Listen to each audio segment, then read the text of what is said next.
Me? From this day forward, you shall be exempt from all imperial examinations. You will hold the highest status in the land, immune to all laws and punishment, and all will bow to you. This scene reveals the Grand Murim Alliance headquarters, as the narrator boasts of being the person who achieved the triple crown of the imperial examination. The narrator confesses their only reason for taking the boring exam was to win a bet against their fourth aunt. Having won the bet, the narrator casually boasts about achieving the legendary triple crown for fun, while their aunt was punished. At sunset, a man stands on a high balcony, addressing a crowd of solemn men gathered in the courtyard below. Inside, a group of people in mourning robes weep openly, their faces filled with sorrow. An official announcement is made before a large assembly. The Murim Alliance leader has passed away. White funeral banners flutter against a somber orange sky, marking a period of mourning over the Alliance headquarters. A large, ornate funeral wreath of white flowers stands as a solemn memorial. Women dressed in formal mourning attire stand in a silent, respectful line. The mournful atmosphere lingers around the grand architecture of the Alliance's main hall. The focus shifts to a sign identifying the location as the Assembly Hall. The doors to the Assembly Hall are slightly ajar, suggesting an important gathering is about to begin. Inside, the ornate hall is silent, filled with pillars carved with dragons and the rising smoke from a large incense burner. Through a curtain, a meeting chamber with a round table is visible, where a single, long-haired man waits. Within the grand hall, two imposing figures stand like sentinels amidst the haze of incense smoke. Two more stern-faced guards, one armed with a sword, are revealed standing watch in the hall. The full view of the assembly hall shows it prepared for a major council, with a grand throne area and silent guards posted by the pillars. The 8 great powers of the Central Plains have gathered for a meeting, though the 10 great masters are notably absent. General Commander Jagal-un, head of the intelligence unit, takes charge, declaring the establishment of an interim Grand Alliance. A bald master with a white beard questions the commander's decision to call a grand meeting while they are still preparing for the leader's funeral. The skeptical master is identified as Hwarong Sangin, the administrative chief of the Alliance's Justice Hall. Jagal-un urges the members to examine a document, and a scroll is passed to Hwarong Sangin. The former vice leader of the demonic sect recoils in disgust as he reads the scroll's contents. Tak. A former head from the Greenwater Hall slams his hand on the table, demanding to know what is happening. A powerful man in a fur-collared cloak reads the scroll with a grim and silent intensity. Hua Yilian, the leader of the outer court, examines her copy of the scroll with a sharp, discerning gaze. Bagua Typhoon, deputy leader of the Heavenly Secret Hall, scowls deeply while reading the document. Langin Wang, the stoic head of the law enforcement hall, reads the scroll with a serious expression. The guardian of the Murim Alliance, known as the Ultimate Sword, calmly reads the scroll, his face unreadable. The former demonic sect vice leader scoffs at the scroll, bewildered and asking if this is some kind of nonsense. Another council member argues that the great leader could not have been senile enough to leave such an absurd will. The Murim Alliance is revealed to be a fragile union of the demonic, orthodox, and underworld factions, once brought together by the 10 masters of the universe. The Demonic Alliance faction is composed of the 10 great families tied to the demonic path. The Blood Evil Alliance is comprised of the unorthodox sect and other powerful factions like the Green Forest Strongholds. The Heavenly Tao Alliance represents a coalition of 108 distinct Taoist factions. The final group, the Hundred Swords Alliance, is composed of masterless Ronin. Just before it's revealed the Great Unifier, Qianzhong, died from mysterious causes. Jagal-un confirms he had the will authenticated by court historians, stating the handwriting is undoubtedly the great leader's. Though another member accepts that Jagal-un would recognize the handwriting, Hua Yilian remains baffled by the will's contents. The man in the fur-collared cloak angrily questions the will's decree to hand over leadership to an unknown person named Seoryang. He furiously argues that the Alliance's divine masters would never entrust their legacy to a stranger, prompting Hua Yilian to mention spreading rumors. Hua Yilian slyly brings up rumors of 2 legendary figures reborn, Dongbi Zhang in the east and Shiwalu Long in the west. The other leaders listen intently as these mysterious and powerful names are spoken aloud. After Hwarong Sangin inquires about the names, another leader confirms that Dongbi was recently appointed the youngest commander of the Imperial Guards. Jagal clarifies that Dongbi is widely hailed as the reincarnation of the legendary general Liu Biyu. The discussion turns to Seoryang, who is presumed to be the mysterious resident of the Forbidden Pear Blossom Palace and the reincarnation of Zhuge Liang. Another member reinforces this belief, citing Seoryang's rare achievement of the Triple Crown and his rejection of a high imperial post as proof of his identity. The former vice leader of the demonic sect remains skeptical, questioning why their leader would choose a successor from such a reclusive place. Hwarang Sungin proposes that they must meet this Seoryang before making a decision, but the fur-collared man demands to know what will happen after. Hwarang Sungin delivers a final, firm reminder. The position of alliance leader requires the approval of the 10 masters and cannot be claimed by just anyone. Hwarang Sungin argues that the existing heir candidates have trained for this role for years. He firmly states that this Seoryang, like all others, must pass the required challenges to qualify. Jaegol-eun interjects, asserting that due to the matter's importance, he will personally take the lead. A council member expresses shock, questioning if the supreme strategist himself will actually go. Jaegol-eun announces a local guide will meet them, and that he has requested the great leader's funeral be postponed. The scene shifts to a vast, snowy mountain range where a caravan travels along a narrow, treacherous path. The alliance leaders ride through the heavy snow, their expressions grim and determined on their journey. Hwarang Sungin asks if they are close to the Pear Blossom Palace, but Jaegol-eun admits its location is secret and they must rely on a local guide. When asked, Jaegol-eun confirms he has never met anyone from the Pear Blossom Palace, as the unaffiliated group operates outside the alliance's influence. The man in the fur-collared cloak inquires if the rumors are true that the Pear Blossom Palace is comprised solely of women. Unyielding turns with a sly smile, teasingly asking the chief escort leader if he is interested. He scoffs dismissively, declaring he would never associate with the likes of the Pear Blossom Palace Lord. Unyielding recounts the legend of the flower god, who single-handedly annihilated the 1,000-strong Bloodwind Band, a group the chief escort leader recognizes as fearsome marauders. Reminded that even 5,000 soldiers failed to stop the band, the group listens as Unyielding reveals the true mystery. The site of the massacre smelled of flowers, not blood. The strange tale of the floral-scented massacre lingers in the air as their procession continues through the desolate, snowy woods. Suddenly, one of the men points ahead with urgency, shouting for the others to look. In the distance, a solitary ceremonial gate stands as a landmark in the vast, snow-covered expanse. Snow gently falls on the ornate, traditional rooftops of a nearby structure. As they approach the top scholar gate, a curious Unyielding asks for an explanation of its purpose. Jaegol-eun observes that this specific gate appears to have been bestowed directly by the emperor, prompting the man in the fur cloak to ask how he knows.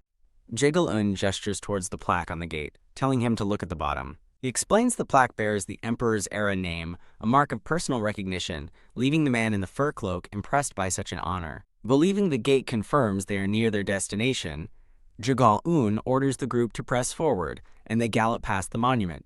Having dismounted, the group proceeds on foot through a narrow, treacherous pass between towering, icy cliffs. The former demonic sect vice leader grows impatient, but their guide suddenly stops and announces, "Here it is."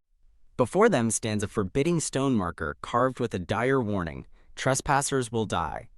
As the others react to the bold threat, the guide nervously states he can go no further, as the mountain's guardians forbid it. The guide explains with fear that countless people who have attempted to cross this point have died. A long, steep stone staircase is revealed, winding its way up the side of the immense, snow-covered mountain. The leaders stare upwards in disbelief and shock at the daunting path ahead. Their destination is finally visible, a grand palace perched precariously on the very peak of the forbidding mountain. The entire group stands at the base of the mountain, humbled by the scale of the endless staircase before them. Stealing their resolve, the Murm Alliance executives begin their arduous climb up the snowy steps. The determined faces of Hwarang Sungin and Jaegol-eun are shown as the party continues its long ascent. As they approach the top of the stairs, their path is blocked by a line of formidable female warriors in armor. The armored women stand silently in formation, their expressions cold and unwelcoming. The warrior in the lead issues a sharp final warning. "One more step forward and your head will roll." The man with the fur-collared cloak smirks, unimpressed, remarking that he's never heard such harsh words from a girl before. "Leave," she commands, leaping into action and charging down the stairs toward them. With a flash of golden energy, she unleashes a powerful sword strike mid-air.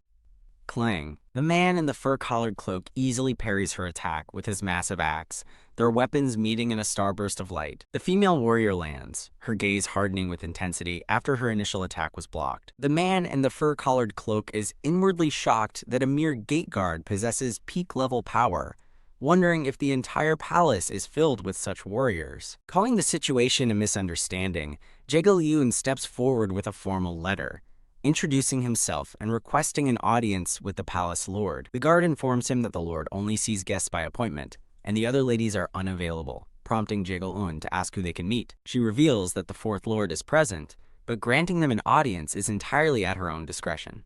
Unyielding murmurs in disbelief at their cold reception, noting that any other sect leader would rush to greet such an important delegation. The man in the fur-collared cloak seethes with anger, declaring the arrogance of the Pear Blossom Palace is unbelievable.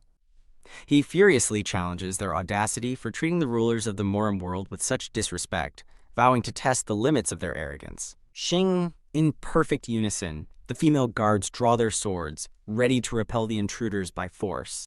A voice echoes through the mountains, commanding the guards to escort the esteemed guests inside to the bamboo grove. Jae-gyun recognizes the advanced 1,000-mile voice transmission technique.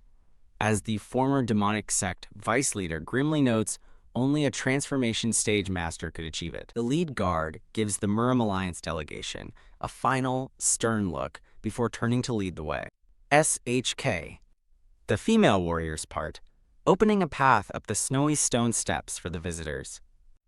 The lead guard announces she has a message from the fourth lord. They are permitted to enter. The scene reveals more of the Pear Blossom Palace, a series of traditional buildings perched precariously on the snowy mountainside. The former demonic sect vice leader is shocked, wondering what kind of place has gate guards and even lower-level warriors with such high cultivation. Hwarang Sangen asks Unyielding about the palace's numbers, and she admits her sect knows little, guessing around 2,000 members based on supply orders. The former demonic sect vice leader muses that if all their members are at peak level, the Pear Blossom Palace could rival the entire Murim Alliance. As the delegation proceeds along a snowy path, they pass a large, dynamic bronze statue of a female warrior on a rooftop. A powerful, divine light emanates from the snow-covered bronze statue. Hwarang Sangen marvels at the lifelike sculpture, remarking that its sword technique appears flawless and utterly unavoidable. Staring at the statue, the former demonic sect vice leader silently imagines facing its perfect sword style. His conclusion is grim and absolute. Fighting such a technique would mean instant death. The group arrives at a courtyard, where vibrant peony flowers are blooming miraculously amidst the snow. The man in the fur-collared cloak points in disbelief, asking if the flower is a peony, which Unyielding confirms. He expresses his confusion, stating that peonies are supposed to bloom in the summer, not in the dead of winter. As Unyielding questions the lead guard about a young lord, another man speculates if this is Dongbi Seoryang. The guard curtly denies this, stating this is the Peony Palace, residence of the fourth lord, and instructs them to enter. The group is led into a vast, ornate, and empty hall. Jae-gyun leads the somber-faced delegation into the grand reception hall. The former demonic sect vice leader inhales the captivating fragrance of peonies that fills the room. As they proceed, another council member remarks on the famously strong fragrance of the peonies. A confident woman with her arms crossed is introduced as a leader of the Pear Blossom Palace, one of the martial world's 3 great factions. An explanation reveals the palace's 2 infamous techniques, the defensive Pear Blossom Jade technique and the energy-absorbing yin-yang of heaven and earth. The woman formally welcomes the alliance, apologizing for the delay and explaining her sisters are away, leaving her with piled-up work. The former demonic sect vice leader is unsettled, realizing he cannot discern the woman's power level and suspects it's due to her energy-absorbing ability. The man in the fur-collared cloak formally introduces them as emissaries of the Murim Alliance. Unyielding internally chides herself for shamefully losing her composure while staring at the woman's figure. The hostess offers them tea from the peony pavilion, made from dried peony petals, aged over winter with honey and herbs. Impressed, Jae-gyun compliments the tea's fine ginseng before attempting to state the reason for their visit. Unyielding cheerfully interrupts, changing the subject to a place in Chongqing known as the sacred ground for mala hot pot. The hostess notes that Chongqing is in Sichuan, the birthplace of mala hot pot, and laments that she hasn't been able to eat it for a year. She obsesses over the spicy, numbing broth she dreams of, as Hua Yilian smilingly recommends a particular restaurant. The hostess leans in, eager to discuss the finer points of hot pot spiciness, completely derailing the official meeting. The scene cuts to a tranquil exterior shot of the snow-covered palace. Jagalun clears his throat, attempting to regain control of the conversation as Hua Yilian and the hostess engage in a silent, tense standoff. An awkward silence settles over the room as the leaders wait. The former demonic sect vice leader fumes inwardly, judging the woman to be at the transformation stage and appalled by her rude behavior. Jagal-un is unnerved, wondering if he is physically shaking in fear under the hostess's intense gaze. He grows anxious, realizing he still hasn't even been able to state their purpose for coming. The hostess sits with a stern, unreadable expression, waiting. Jagal-un finally speaks, stating they have come to see the person known as the Eastern Flying Dragon, a name the hostess questions. Jagal-un clarifies that he is referring to the recent achiever of the Triple Crown of Imperial Examinations. The hostess corrects him, saying he means their young master, confirming that he is the only one who could have accomplished such a feat, and is indeed the young lord of the palace. She adds that the child is a recluse who has never had visitors, but Jagal-un insists they have something to discuss with him. Jagal-un, the former demonic sect vice leader, and Hua Yilian react with grim expressions to this condition. The other members of the Murim Alliance delegation share serious, concerned looks. A bald, elderly master realizes that if this young master is ranked 4th, he must be a master at the peak level. The man in the fur-collared cloak reflects grimly that the masters hidden outside the central plains are far more powerful than they ever imagined. Whoosh! The wind howls across a desolate, snow-covered mountain peak. As they trek through the snow, a man asks their female guide if they're near the Divine Mother's residence. She confirms they are, and warns them to follow her movements precisely. The former demonic sect vice leader gazes at the jagged, snow-dusted rocks ahead, and realizes they've entered a formation. Jagal-un turns to the others, cautioning them to stay close and follow him carefully through the formation ahead. The man in the fur-collared cloak expresses his confidence in the Juge family elder's guidance, as the former demonic sect vice leader begins issuing directions to navigate the formation, starting with one step to the left. Following the instruction, the group is suddenly plunged into an illusory darkness, a common trap for those who misstep in a formation. Enveloped in blinding darkness, the former demonic sect vice leader continues to calmly guide the group with precise steps. Suddenly, a flash of brilliant blue energy startles Hua Yilian within the disorienting darkness. Hua Yilian is shocked to find herself, and the ground suddenly covered in ice, questioning what's happening since there was no snow moments before. As a bright light flares up before her, a voice warns Hua Yilian to be careful.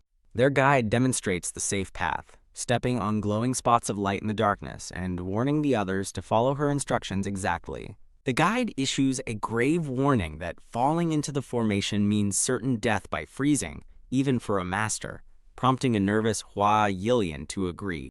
Jagal-un, amazed by the unprecedented formation, instructs everyone to precisely follow young lady Chongjuk. The former demonic sect vice leader expresses his disbelief that not even the Zuge family knows this formation before giving another set of commands, leading them toward a blinding light. Emerging from the light, the group finds themselves in a safe, grassy clearing where Cheongjuk awaits them. The man with the fur-collared cloak stares around the new environment with wide-eyed confusion, asking where they are. The delegation now finds themselves walking down a path in a vibrant, sunlit forest, a world away from the frozen mountain.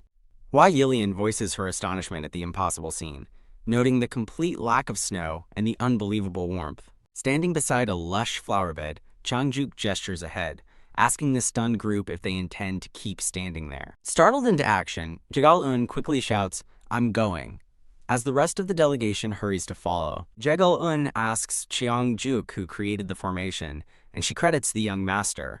The former demonic sect vice leader questions his knowledge, but another man affirms the young master is an expert in many fields. Changjuk smirks, proclaiming that the young master probably knows everything in the world. She explains that this entire spring-like environment is the young master's creation, a masterful blend of formations, astronomy, and architecture. The alliance members react with disbelief, questioning if the young master truly created the weather and dismissing the idea that he could be a sorcerer who controls nature. The former demonic sect vice leader remains silent, his expression stern as he observes the impossible garden before them. As they proceed, the group passes a field where several women in patterned robes are diligently tending to crops. The former demonic sect vice leader scoffs at the absurdity of the women working in thin clothing when it's supposedly the dead of winter outside. One of the delegates, a man with a topknot, curiously steps into the field, wondering what the plants are. Jegel-un looks at the leafy green plants and asks if they are sesame. The man with the topknot reaches down and pulls one of the strange plants out of the soil. He kneels, intently examining the unusual root he has just harvested. He holds the large, gnarled root in his hand, displaying it for the others to see. Hua Yilian observes the plant and corrects her companions, stating that it's neither sesame nor perilla. The man holding the root stares at it in shock, identifying it as snow ginseng. He marvels at the root's size, estimating it to be 700 or 800 years old, what the outside world would call 1,000-year snow ginseng. He's flabbergasted that a treasure that would cause chaos in the world is being cultivated here like a common vegetable. A golden aura flares around him as he stares at the priceless herb in his hand with utter disbelief. The female farmers suddenly surround the man who pulled the plant. He's startled by their sudden, silent appearance, wondering who these women are. He realizes with a jolt that he never even sensed their approach until they were upon him. Cheongjuk urgently shouts at her subordinates, whose names are apparently Ga, Yul, and Byung-ho, telling them to step back. The man, Byung-ho, looks utterly terrified by the sudden turn of events. Cheongjuk steps between Byung-ho and the three farm workers, shielding him. She demands to know why Byung-ho pulled out the snow ginseng, prompting him to ask in awe if it's real. Annoyed, Cheongjuk asks if fake snow ginseng exists and realizes Byung-ho is shocked because the young master told him how rare the herb is in the lower realms. Cheongjuk gestures grandly, revealing that the fields also contain 1,000-year Lingji and 1,000-year Hishu Wu.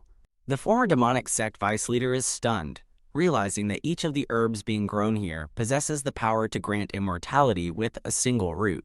With a welcoming gesture, Cheongjuk instructs one of the women, Gaho, to show their guest another marvel. Following the order, Gaho approaches a row of wooden logs covered by a large dark cloth. Whoosh! She dramatically rips the cloth away, unveiling the treasure cultivated beneath it. Gaho reveals the logs are cultivating 1,000-year stone mushrooms. Jagon asks in astonishment if they are the legendary mushrooms that can increase internal energy by 10 years. Gaho casually dismisses their power, explaining they just stir-fry the crunchy mushrooms as a simple side dish. The former demonic sect vice leader is appalled that a priceless treasure that could cause wars is treated like common food. As the group stands stunned, the scene focuses on the approaching figure of a woman in elaborate boots and robes. A new woman with brown hair in a distinctive bun arrives, her expression stern and imposing. One of the delegates is immediately captivated, wondering how a woman could be so beautiful. The former demonic sect vice leader is also stunned, thinking her beauty surpasses even the most expensive courtesans in the capital. Hua Yilian smacks the man with the fur-colored cloak, warning him to get a grip and not be enchanted by the woman's beauty. With a severe expression, Hua Yilian cautions him that the woman is a master powerful enough to cook them alive. The former demonic sect vice leader silently wonders if this new guide is even more skilled than Cheongjuk, despite her apparent youth. Jegol-un remarks that the people here are truly unfathomable, while Byung-ho admits he's too overwhelmed by shocks to be surprised anymore. Cheongjuk steps forward and addresses the newcomer by name, Lingji. Lingji gives a silent, impassive glance in return. Cheongjuk smiles and asks if they can finally meet the young master now. Lingji turns and walks away without a word, a silent dismissal. Cheongjuk, however, smiles at the delegation and tells them they are permitted to go up. She explains that Lingji not blocking their way is a sign of the young master's permission and that a message was likely passed. The man in the fur-collared cloak observes Lingji's graceful departure, prompting the former demonic sect vice leader to identify her movement as a lightness technique performed without bending her knees. He explains to his companion that such a feat indicates her martial arts skills are beyond anything they can imagine. The man in the fur-collared cloak grimaces, questioning why all the women in this place possess such high-level martial arts. The former demonic sect vice leader admits that he's been so shocked since arriving that he no longer has the energy to be surprised. Linji leads the delegation up a steep, winding path along the side of a cliff. They arrive at a secluded pavilion, perched atop the cliff, where a lone figure sits waiting. Roar! A massive white tiger with ferocious, glowing red eyes suddenly appears. The tiger bounds through the pavilion, past a seated man with long brown hair, and directly towards the approaching delegation. The delegates recoil in terror, shouting in disbelief at the sight of a white tiger. The former demonic sect vice leader marvels at its size, while another delegate theorizes it must be the sacred white tiger kept by mountain spirits. The sacred white tiger growls, its glowing eyes fixed on the visitors. The man with long hair, the young master, stands up calmly amidst the tension. He stands confidently on the pavilion balcony, his long brown hair blowing in the wind. The delegation halts at the base of the pavilion stairs, looking up at the young master. The young master regards his guest with a calm, knowing smile. He politely welcomes the esteemed guests, explaining that a musical inspiration led him to greet them personally and invites them into his humble pavilion. Unyielding is completely smitten by his elegance, thinking him as beautiful as the legendary Song Yu, and feeling as if an immortal has invited them. The former demonic sect vice leader and the man in the fur-collared cloak share a look of intense shock and suspicion. The scene provides a wide shot of the pavilion, sitting majestically on the cliff edge, shrouded in mist. Now seated inside, the young master instructs Linji to prepare GABA tea, specifically requesting she use Kangxing stone oil.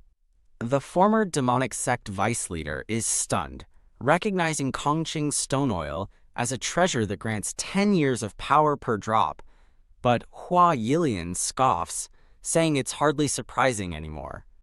The former demonic sect vice leader observes his surroundings, noting that none of the women, not even Linji, seem to radiate any vitality. The young master directly addresses one of the delegates, correctly identifying him as the master of the Mosan sect and a deputy leader in the Murim alliance. He claims he simply looked into it, but the master of the Mosan sect is internally shocked, as their visit was meant to be top secret. He realizes with dread that the young master knows something that not even the members of their own headquarters were privy to. The young master cryptically tells them to accept anything unusual they see, as explaining it would be too difficult for them to comprehend. He then smoothly transitions, asking if the tea with Kangxing stone oil suits their taste while extolling the virtues of imported GABA tea. A close-up shows a cup of the precious, steaming tea being served. The axe-wielding delegate from the group is shaken by the generosity, but the young master praises his bold spirit and assures him there is plenty of tea. The Murim alliance leaders, including Jegal-un and the former demonic sect vice leader, cautiously drink the priceless tea. Jegal-un feels an immediate surge of heat and power, realizing he is experiencing the legendary effects of Kangxing stone oil. The master of the Mosan sect, drawing on his clan's knowledge of rare herbs, confirms that the tea is undoubtedly a legendary spiritual elixir. The meeting continues in the pavilion, with Linji standing attentively beside the pensive young master. The former demonic sect vice leader chastises himself for his lack of preparation, and vows to remain focused. He formally thanks the young master for the tea, who dismisses the gesture before directly asking if he is the legendary Eastern Flying Dragon. The vice leader presses on, questioning how it can be a warm, butterfly-filled day when it should be the dead of winter outside. The young master calmly explains that he simply modified an ancient formation to block out the external elements. The vice leader is stunned that a formation could cover such a large area, but the young master replies that scale is no issue once the principles are known. He casually adds that he could have enveloped the entire mountain, but limited the formation to his residence to conserve energy. The vice leader then asks about the disorienting darkness they pass through, which the young master identifies as a complex formation mixing several legendary arrays, shocking one of the other delegates who recognizes a name. The young master continues his lecture, revealing the formation's starting point is based on the 3 lightning stars and the thunder trigram.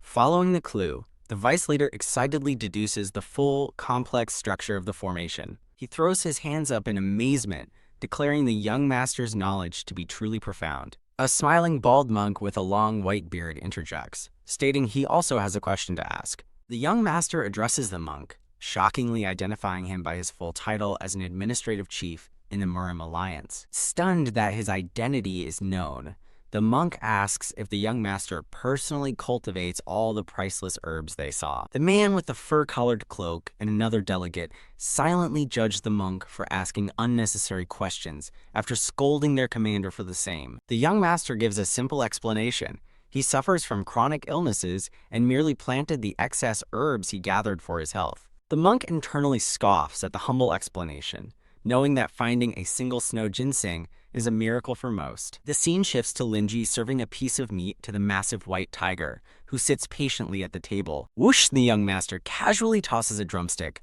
which the tiger deftly catches in its mouth. Changing the subject, the young master finally asks why the Murim Alliance has traveled so far to see him. As the young master gestures, Linji explains that the tiger, Bake, is unable to speak. The former demonic sect vice leader grows tense, realizing the time for pleasantries is over. A tense silence falls over the delegation as the young master awaits their answer. Breaking the silence, Hua Yilian quietly asks the axe-wielding man if he noticed the zither the young master was playing earlier. The man admits he doesn't know much about such things. Hua Yilian calls him an idiot, explaining it was the Nine Heavens Crescent, a legendary masterpiece from the Tang Dynasty so rare even the emperor couldn't view it. Her companion muses that for a man who treats priceless spiritual tea like water, obtaining such a treasure is hardly surprising. He flexes, adding that the tea has filled him with so much energy he feels like doing qi training. Hua Yilian informs him that everyone else is already subconsciously circulating their qi, asking why he hasn't started. The man stares in stunned confusion, realizing he's the only one who missed the memo. The vice leader finally states their purpose, explaining they follow the will of the recently deceased Grand Leader, and asking if the young master knew him. The vice leader asks if it's true he didn't know the Grand Leader, and the young master flatly states he has never met him. With a stern expression, the young master says he has no idea why a stranger would name him as his successor. While another delegate questions the logic, the vice leader explains the sect is in chaos, which is why they've come to him. The young master looks them in the eye and delivers his final unwavering answer, "I won't go." His blunt refusal sends a shockwave through the delegation, leaving them all speechless. He elaborates on his refusal, questioning why he should bother with the affairs of a man he never met. While the axe-wielding man questions if he understood the offer, Hua Yilian internally marvels that he's turning down control of the entire martial alliance. The young master proves he understands perfectly, rattling off the powerful masters and factions that constitute the alliance. He continues, demonstrating his detailed knowledge of the alliance's immense power structure. After taking a thoughtful sip of tea, the young master poses a question of his own. The man with the fur-collared cloak answers that becoming leader means becoming the most powerful person in the world, a concept the young master quietly mulls over. Hua Yilian adds that he would also gain command of all the top experts, along with immense honor and wealth. Enraged, the vice leader accuses the young master of mocking them, passionately declaring that any of the alliance's 1 million members would die for such an opportunity. The young master responds with a bizarre question, asking if becoming Grand Leader means he can eat 10 meals a day, leaving the vice leader utterly baffled. He continues his strange logic, questioning if he would wear 10 layers of clothes or sleep on 10 different beds. The axe-wielding delegate is left utterly dumbfounded by the young master's line of reasoning. The young master declares that power, honor, and wealth mean nothing to him, as he is content with his peaceful life. He smiles serenely, stating he only wants to watch the clouds and eat with those he cares for, a life he won't let anyone disturb. A delegate reflects on the young master's words, wondering if he is truly a man uninterested in worldly matters, like a sage of old. The young master politely dismisses the delegation, inviting them to a meal he has prepared for them at the Pear Blossom Palace below. Standing on the balcony with Linji, he explains that he will not see them off personally, as he cannot stand the cold. The scene transitions away from the high cliffs of the young master's residence. It settles on a sprawling, magnificent palace complex nestled further down the mountain. Inside a grand hall, the Murim Alliance delegation sits in stunned silence. The bald monk observes that the young master truly seems to be a man without worldly desires and asks the vice leader for their next move. Hua Yilian internally lists the young master's vast wealth in priceless herbs, concluding he already has everything, while the man with the fur-collared cloak believes the Grand Leader must have erred. But the monk notes even the richest men covet more. The former demonic sect vice leader scowls, suspecting the young master's refusal is merely a scheme to increase his own value. However, the man in the fur-collared cloak disagrees, arguing that the young master truly wants for nothing. The monk questions if they have the right person, but the vice leader is certain, declaring the young master to be a modern-day Zhuge Liang. The axe-wielding delegate takes a huge bite of a chicken leg, comically wondering if the chickens were raised on thousand-year-old ginseng. The vice leader instructs his delegation to eat their meal before they depart. The master of the Mosen sect suggests they should report back to the 10 great masters and await their orders. The scene shifts to a different part of the estate, identified as the Autumn Chrysanthemum Palace.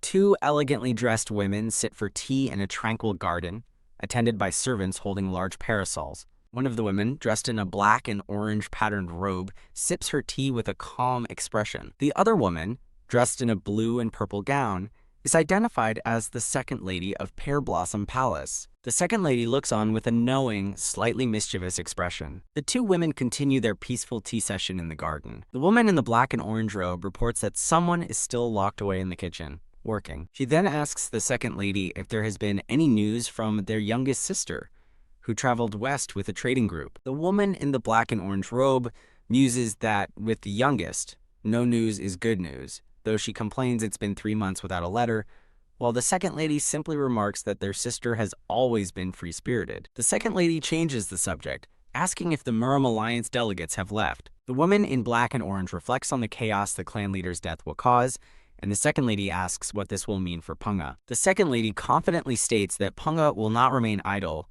once he learns the truth of the situation. The woman in the black and orange robe reminds her sister of Punga's condition, revealing that he has been given a terminal diagnosis. The second lady laments that at 22, Punga only has a year left to live, and soon they will lose his bright smile forever. The woman in the black and orange robe rues that they didn't realize sooner that his genius stemmed from a fatal condition called 9-yin severed pulse. She then somberly asks if there has been any progress on ensuring Punga's lineage continues. The second lady explains that they have introduced him to several ladies, but he simply isn't interested, and they cannot force such an important matter. The woman in the black and orange robe expresses her concern for the family's lineage, given Punga's short time left. A third woman, dressed in yellow, arrives carrying a tray with a dish of cooked fish. The newcomer is introduced as the third lady of Pear Blossom Palace and the mistress of the Autumn Chrysanthemum Palace, a famed warrior who subdued the northern territories with her twin swords. The third lady explains that the 1,000-year flame carp, a gift she received, had such tough flesh that she had to use her blue snake sword technique to prepare it. She stands with a small blade, ready to serve the legendary fish. The second lady remarks on the fish's tough flesh, and the woman in black and orange agrees that it's to be expected of a 1,000-year-old creature. The third lady, sensing the somber atmosphere, asks why the mood is so heavy. To lighten the mood, she reminds them of the Kunlun sect Taoist that Punga once saved from freezing on Snow Mountain. She recalls the Taoist's prophecy that Punga has the face of someone destined to live for over 100 years. The second lady scoffs at the memory, dismissing many Kunlun Taoists as unreliable charlatans. Undeterred, the third lady confidently declares they will cure Punga's 9-yin severed pulse with the flame carp and the rare herbs their youngest sister will bring back. The third lady asks where Punga is, and the woman in black and orange says she sent for him, but a servant reports that the great palace mistress has summoned him to the Peony Palace. The third lady grows frantic, worried that the precious fish will get cold and its oil will solidify. The scene transitions to the palace rooftops, under a starry night sky and a large crescent moon. A stone marker indicates the entrance to the ominous-looking Peony Palace. Inside a fiery, desolate landscape, a woman in a red and blue outfit stands waiting with a stern look. She watches as the young master appears at the entrance of the Peony Palace. The young master calmly walks down the steps, leaving the palace behind him. He approaches the waiting woman and asks if she has been standing there the entire time. Noting the chill in the air, the young master gently tells her they should go inside quickly. Inside the Peony Palace, the great mistress of Pear Blossom Palace watches the young master walk through the courtyard. She is described as the highest mistress, the flower god, one of the 5 deities, and a master of techniques who has never been hit. Her formidable power is revealed. Her yin-yang of heaven and earth technique can absorb an opponent's energy in battle. Elsewhere on the grounds, Three guards look up as music drifts through the starry night sky. A group of female guards listens to the song, one sighing that his voice is beautiful, while another remarks on its sadness. The song's lyrics float over the palace rooftops as the young master plays a zither, singing of gazing at the moon and thinking of home. The sorrowful melody brings the entire line of female guards to tears. Inside, the woman in the black and orange robe listens as the song continues, lamenting the endless autumn wind and thoughts of home. She is moved to tears by the music, wondering at the depth of sorrow that must be in the pitiful child's heart. The guards on the steps listen to the final, melancholy verse about a long expedition and a waiting loved one. The second lady listens intently as the music changes to a theme of sharing a drink while mountain flowers bloom. The third lady, in her yellow gown, also listens with a somber expression while holding her teacup. She takes a slow, thoughtful sip of her tea. Her mood sours, and she declares she's going to cut the strings on the cursed zither because she can't stand the sad music anymore.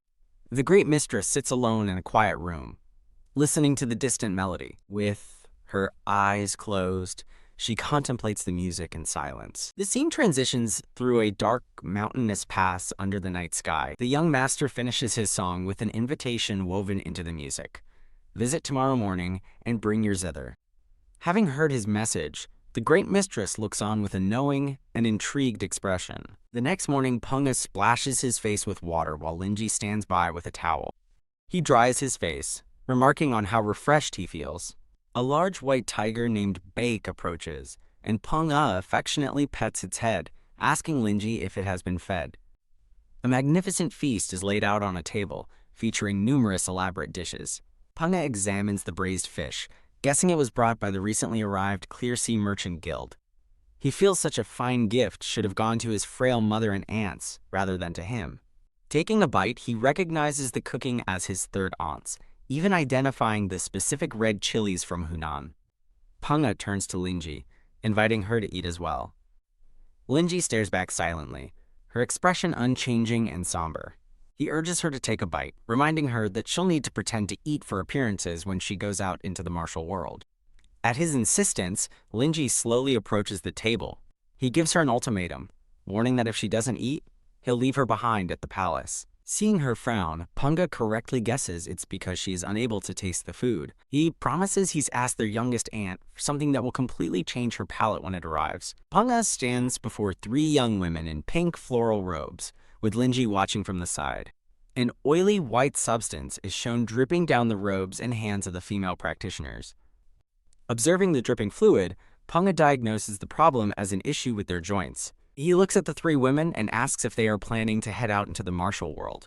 The third lady and the woman in the black and orange robe appear, observing the scene. Punga nonchalantly confirms to his aunts that he's heading out. The woman in black and orange chides their eldest sister for sending the practitioners off without considering their delicate condition. Punga laughs it off, saying he wanted a trip anyway, but his aunt sternly warns him to be cautious of people in the Central Plains. She reinforces her warning, asking if he understands the danger. Punga explains to one of the practitioners that they must be oiled and tightened weekly, or the precious herbs they've collected will be wasted. In the sky, a black crow and a large eagle stare each other down. With a fierce shriek, the crow launches a vicious attack on the eagle.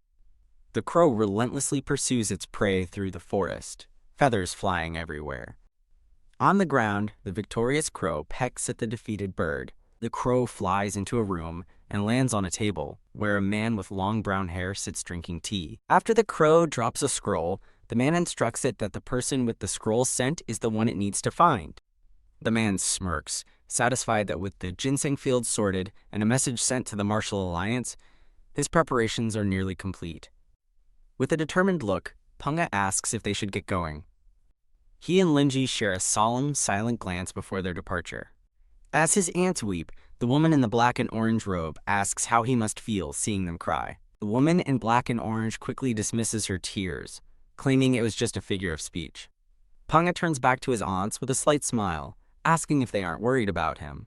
He cheerfully promises his fourth aunt to bring back delicious hot pot upon his return. His fourth aunt begins to worry aloud, but Punga gently chides her for being incorrigible. With a bright, reassuring smile, Panga tells his second and third aunts to stay healthy while he is gone. The third lady voices her concern, suggesting he'll need help on such a long journey, especially when camping. The second lady agrees and suggests he take the 12 pear blossom maidens with him for support. Panga politely declines the offer of personal guards, confidently stating that his youngest aunt taught him to cook. A woman in an ornate red and black robe waits patiently for him in a clearing. Panga approaches the woman, respectfully addressing her as mother, while his aunts watch from the gate. Riding atop Baek, Panga waves a final farewell to his mother as he departs. With a powerful burst of speed, Panga and Baek charge away from the palace, leaving Linji to follow. As Linji sprints after them, his mother recognizes her movement as the elastic depletion technique. The aunts discuss Panga's potential, recalling that he mastered advanced techniques by the age of 10. The second lady smiles fondly, remembering his prodigious talent, but the woman in black and orange bitterly points out his genius is wasted, as his condition limits him to only using innate energy. The second lady agrees with a heavy heart, saying he would be the world's greatest if not for his calcified blood vessels. A flashback reveals his mother's world collapsed when she learned her only son had the fatal 9-yin severed pulse. The narration explains that the peony mistress exhausted every option to save her son. Despite all their efforts, doctors predicted he would die around the age of 22. A brilliant ray of light shines down on the peony mistress as she stands resolute in the palace courtyard. The peony mistress gazes into the distance with a determined and unwavering expression. The scene shifts to a vast, snow-covered city nestled among towering, frosty mountains. Having arrived at their destination, Panga dismounts and calls to his loyal tiger, Baek. In response, Baek lets out a mighty, echoing roar that fills the forest. Panga strolls alongside Baek, casually warning the massive tiger not to eat random things it finds. He sternly instructs Baek not to chase after any shadow tigers, which earns him a low growl. Panga decides they should rest for the night, complaining that riding the tiger all day has made his legs stiff. At their campsite, Panga sits by the fire, warming his hands while Linji sets up a tent. He excitedly presents the 1,000-year flame carp his third aunt packed, ready to cook it for dinner.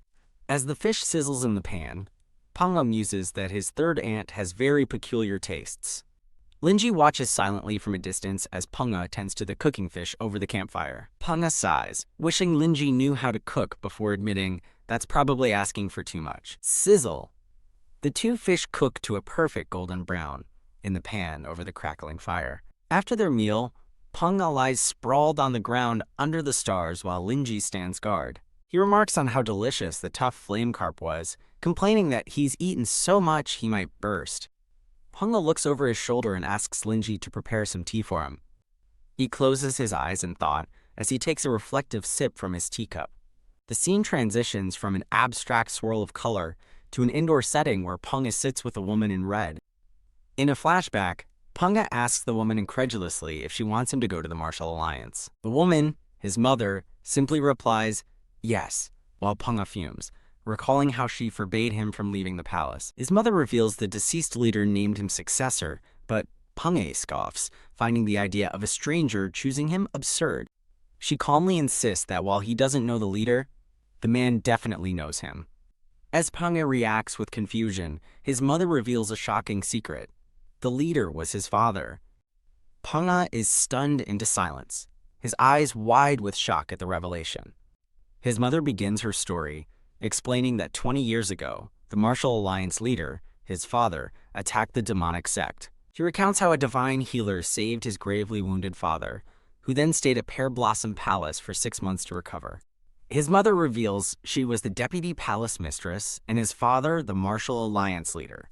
They fell in love, resulting in his birth, before his father left to defeat the demonic sect. Panga asks why his father never returned, and his mother explains the palace was for women only. She felt she wouldn't be a good wife, and a long war kept them apart. She reflects that her husband must have suffered running the Martial Alliance, and that she eventually came to accept their separation. Grieving what his illness cost him, she looks on as Panga seriously asks if she truly wants him to go become his father's successor. His mother explains that the Martial Alliance is too powerful for anyone to accept him based on a will alone, prompting Panga to ask what she proposes. She tells him that's exactly why he must go, believing the bond of blood is a challenge from the heavens that he is destined to face. Panga agrees. His curiosity piqued about what his father wanted to say to either of them. He thinks it will be an interesting trip, but his mother calls his name, warning him to be wary of traps.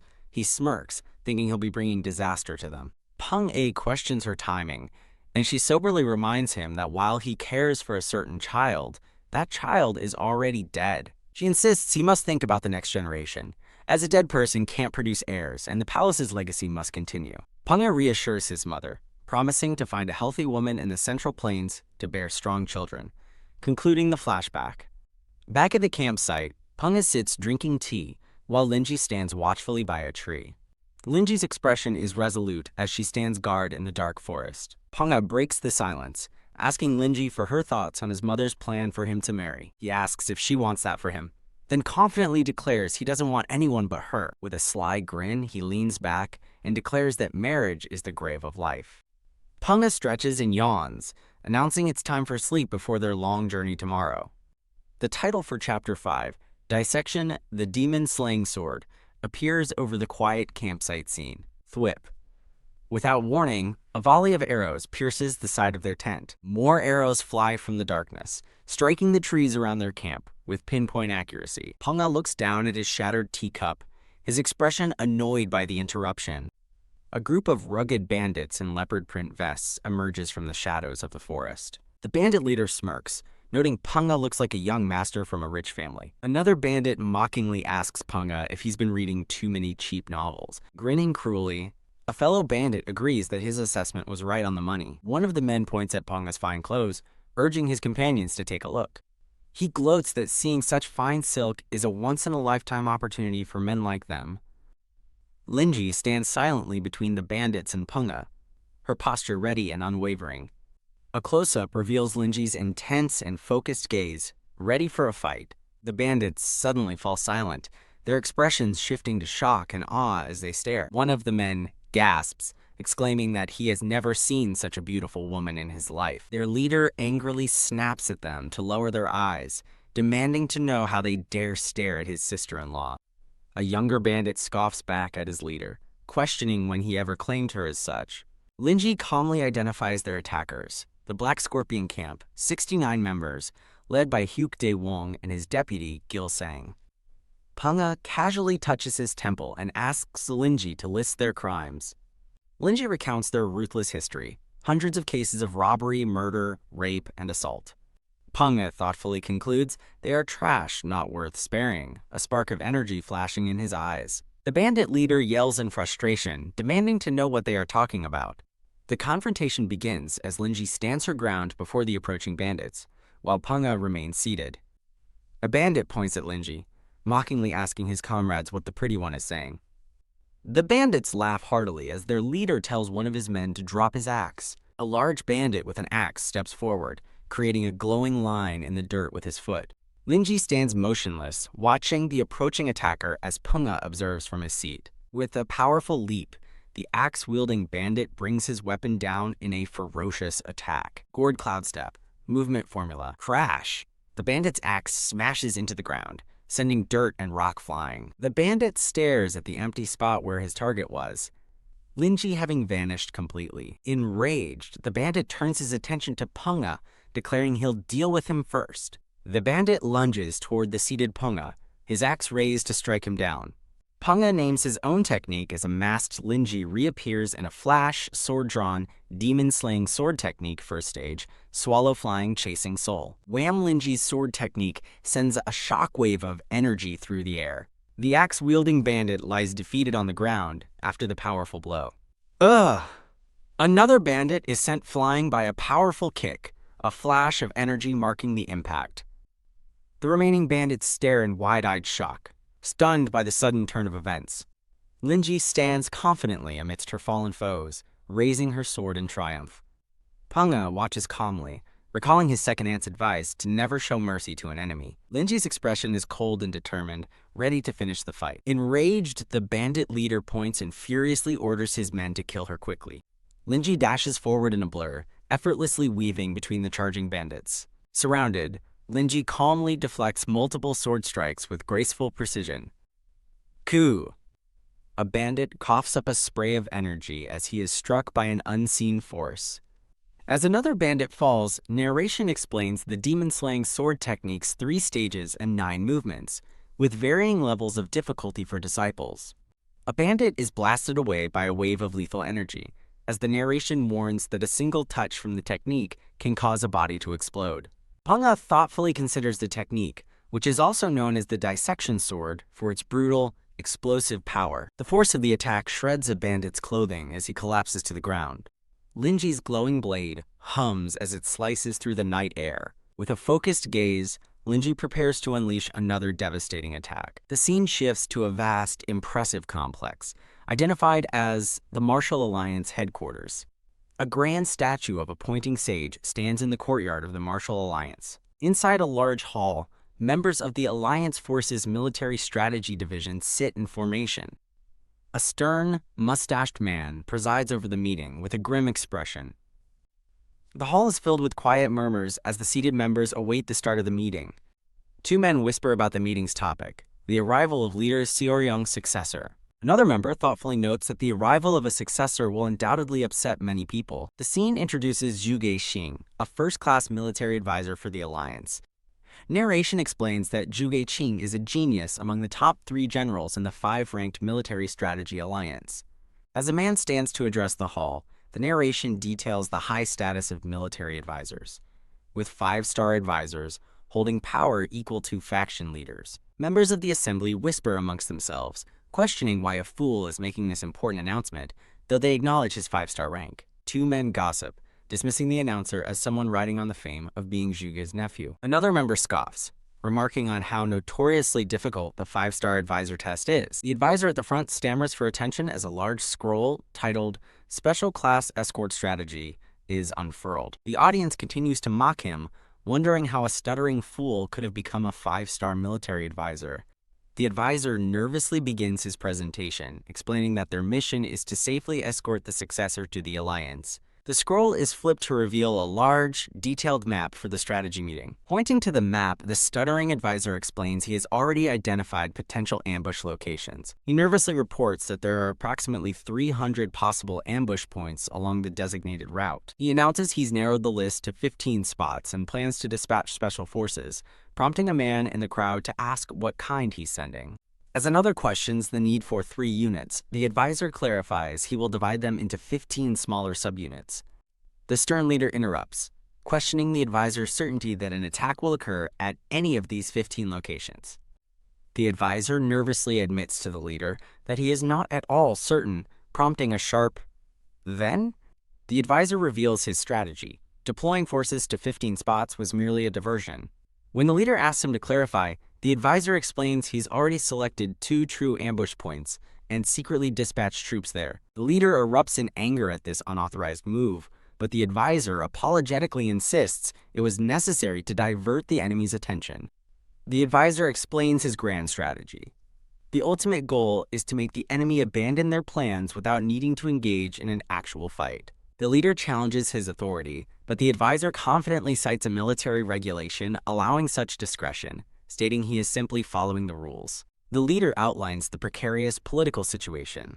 With 5 of the 12 heirs dead, the successor's arrival will trigger a chaotic war between the clans, and he demands to know where the advisor stands in all this. The advisor stands before the leader's desk, which is suddenly shown flipped over in a metaphorical display of defiance.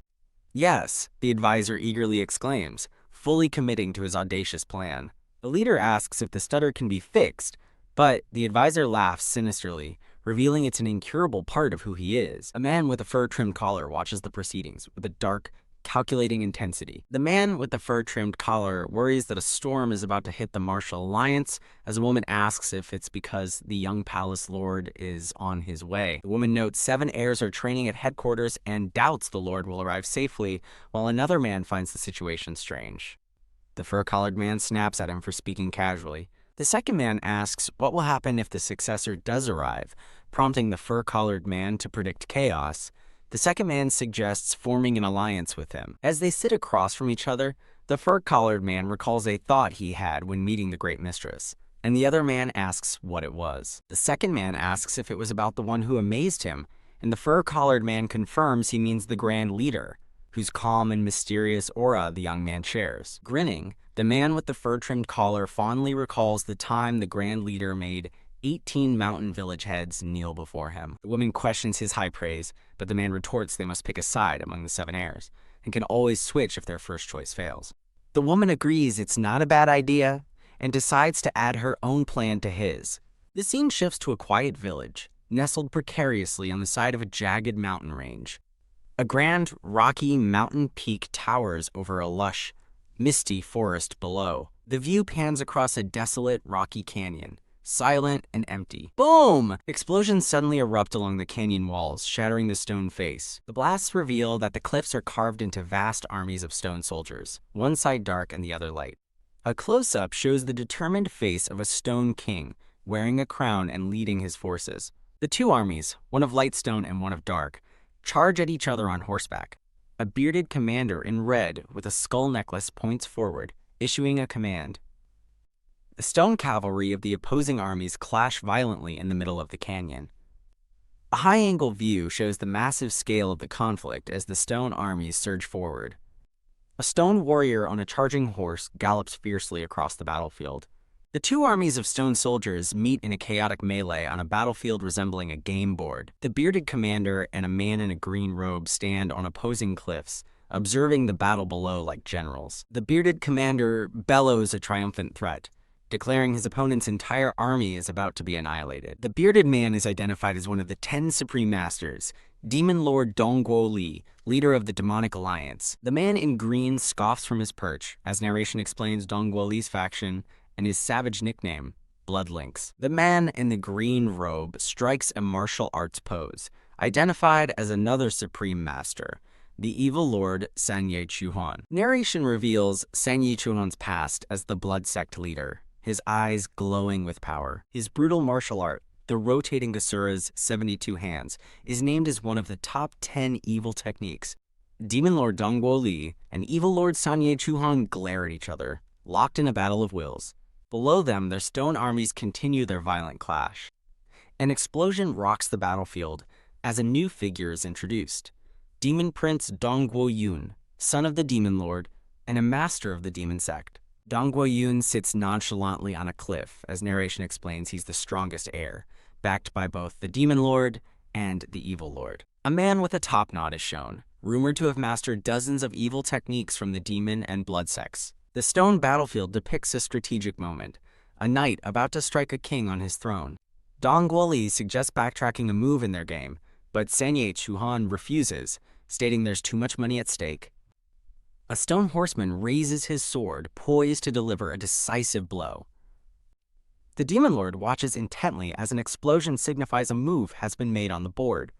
A pouch opens in midair, showering gold coins downwards. Sanye Chuhan gleefully inspects a piece of gold, calculating its value at 30 liang. The Demon Prince, Dongguo Yun, questions why his master expends such effort for a small sum when he could have a warehouse full of gold. Sanye Chuhan holds his pouch of winnings, declaring that any money taken from the old demon is the most valuable gold in the world. The Demon Lord, Dongguo Li, appears on the cliff and asks his son, Dongguo Yun, how things are going. Dongguo Yun looks back at his father with a serious expression, asking what he means. With a smirk, Dongguo Yun holds up a fan and poses a question. Would a tiger ever involve itself in the squabbles of jackals? The Demon Lord and the Evil Lord look on as the latter remarks that the cause of the Blood Prince's death remains a mystery. Sanye Chuhan muses that in their world of survival of the fittest, the Blood Prince's death means little if he was weak, but his tone implies there's more to it.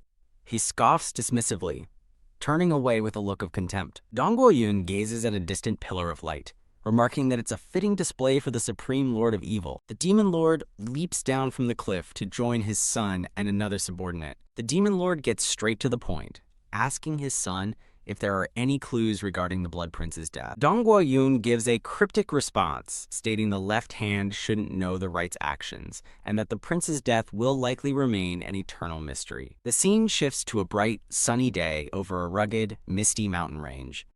A man with long brown hair and a woman with a sword on her back travel together down a forest path. The man and his female companion walk side by side with serious, focused expressions. The man remarks on the beautiful weather, a stark contrast to his tense expression. His gaze falls upon three shadowy, cloaked figures blocking the path ahead. The woman's expression hardens as she looks forward, sensing the impending danger. They stop, now face to face with a muscular warrior and a woman in a yellow dress. The woman in yellow bows respectfully, addressing the long-haired man as the young palace master. He silently questions how she knew his identity as the young palace master of the Pear Blossom Palace, 1,000 miles from home. Standing before a swirling aura, he demands to know how they anticipated his route. The woman introduces herself as Huan Ran, a deputy leader of the Muram Alliance and the guest reception leader of the Hao Moon. The woman with the sword mentally recalls that Huan Ran, the life-stealing fairy, commands a vast network of warriors and spies operating out of brothels. The young palace master smiles and tells his companion not to let what she's just remembered trouble her. Acknowledging Hao Moon's formidable reputation for intelligence, he then turns his attention to her companion and asks for his name. The brawny warrior introduces himself with a fist and palm salute as Zhang Cheol-san, leader of the Bell Mountain Outpost. The woman with the sword internally recites a detailed report on the Bell Mountain Outpost, including its member count, warrior tiers, and estimated wealth in gold. Zhang Cheol-san laughs heartily until the young palace master dryly comments on the detailed knowledge of his outpost's finances.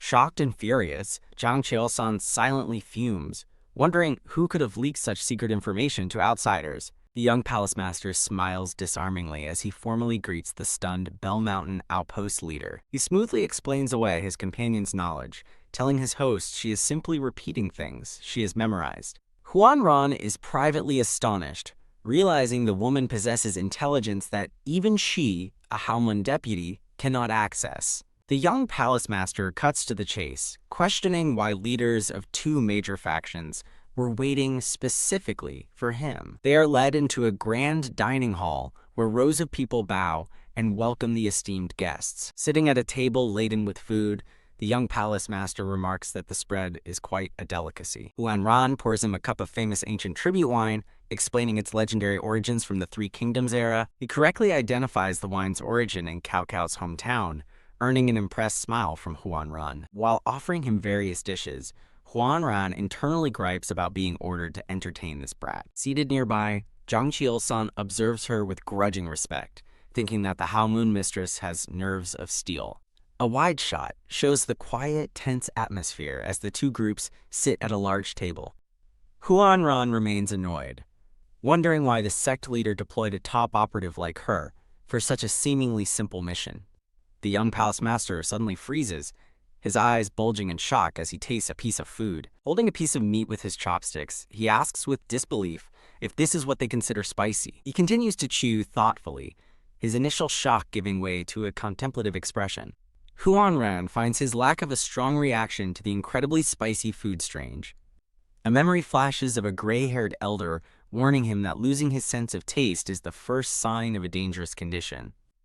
In the memory, the young man kneels before the elder, asking him to explain what this condition is. The elder explains how a blocked meridian can destroy the sense of taste, prompting the young palace master to ask what happens next. The elder warns that as the blockage hardens, all senses will disappear, and that the loss of taste is the critical first symptom. The young palace master's face darkens with grim realization, a vision of chaotic energy swirling in his mind. Back in the present, he silently picks up another piece of the spicy dish, his expression unreadable. He calmly asks his hosts if the dish is truly 10 times spicier than Shamila chili.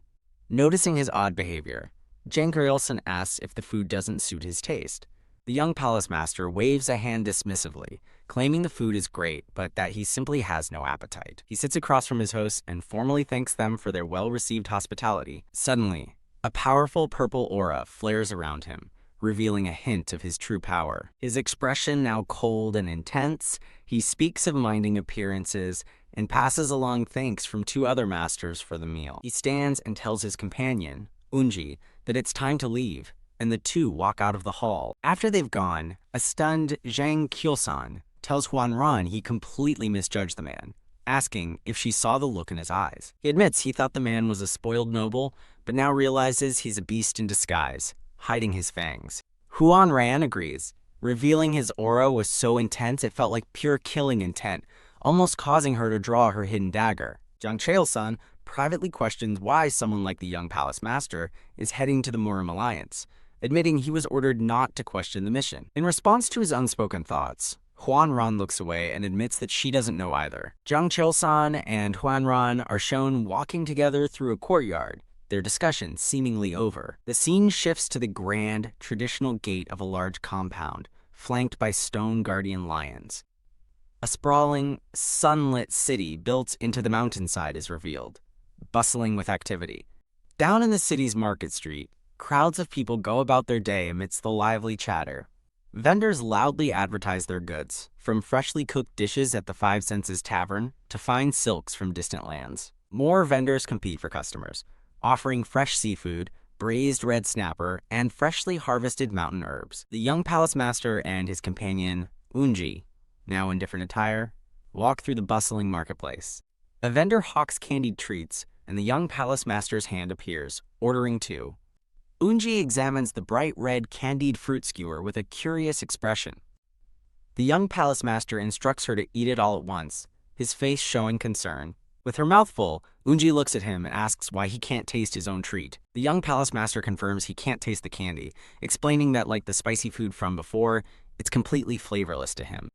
He turns to a nearby vendor selling grain and asks if his situation is frustrating. The vendor misinterprets the question and complains that his business is doing poorly. The young palace master observes the vendor's hands, noting they are as smooth as silk. He then directs the vendor's attention to an old woman's hands nearby, implying a contrast. The vendor, confused by the strange comments, laughs nervously and admits he doesn't understand. Suddenly, the vendor and an old man beside him whip out daggers, stabbing not people, but a bag of grain in a coordinated move. Hooded assassins leap from the crowd, swords drawn, shouting for the young palace master and Unji to die. Unji calmly identifies the deadly techniques being used against them as the Pursuit Soul Sword and the Blood Execution Blade. The young palace master recognizes these as part of the three great assassination techniques, adding the demon-slaying sword technique to the list. Unji moves in a blur, her sword deflecting two attackers with a flash of golden energy. She strikes a fierce pose, her sword held ready as she prepares for the next wave. With blinding speed, her attack strikes two assassins directly in their eyes. The surrounding crowd transforms, revealing more assassins with unnervingly blank, glowing white eyes. Unji stands her ground, her sword held firm as a line of assassins prepares to charge her. Empowered by a glowing aura around their feet, four assassins rush forward with incredible speed. The marketplace erupts into chaos as assassins swarm them from all directions, though several already lie defeated. The young palace master watches the unfolding ambush with a confident smirk, realizing every person in the market was a prepared assassin. Unji becomes a whirlwind of motion, her blade a golden arc that effortlessly parries multiple lunging attackers. She continues her fluid counterattack, another sweeping strike deflecting an assassin's blade. As an assassin is struck down, his body dissolves into a flurry of paper talismans. The ground becomes littered with scattered pieces of paper as more of the defeated assassins are revealed to be illusions. The young palace master and Unji stand amidst the fluttering papers, the courtyard now strangely empty. Stepping over the paper debris, Unji questions the spell that created the human-like illusions, noting only a few were real. The young palace master smiles dismissively, remarking that heretical cults are known for such crude deception. They stand alone in the empty courtyard, as the last of the paper talismans and residual energy dissipates around them. The scene transitions to a tranquil building perched precariously on a steep, misty cliff face. On a massive, flat-topped stone pillar high above the clouds, a council of cloaked figures sits in a circle. The cloaked figures converse in an unreadable symbolic language while gathered around a miniature model of a town square. Focusing on the model, it becomes clear they are orchestrating the attack on the marketplace from their remote location. The scene briefly flashes back to the marketplace, which now appears calm and ordinary once more. One of the cloaked figures points a finger at the model, issuing commands in their cryptic language. A close-up shows a hooded figure with glowing white eyes, pressing a finger to their lips in a gesture of silence and conspiracy. Wah! Back in the marketplace, the real assassins finally emerge from the illusion, screaming as they charge forward. Unji responds with a powerful swing, her body and sword enveloped in a brilliant golden light. She unleashes her energy in a devastating circular slash, creating a vortex that tears up the ground. The charging assassins are caught in the powerful attack, their bodies twisted and thrown back by the force. Unji's powerful sword strike slams into an assassin, sending dust and debris flying.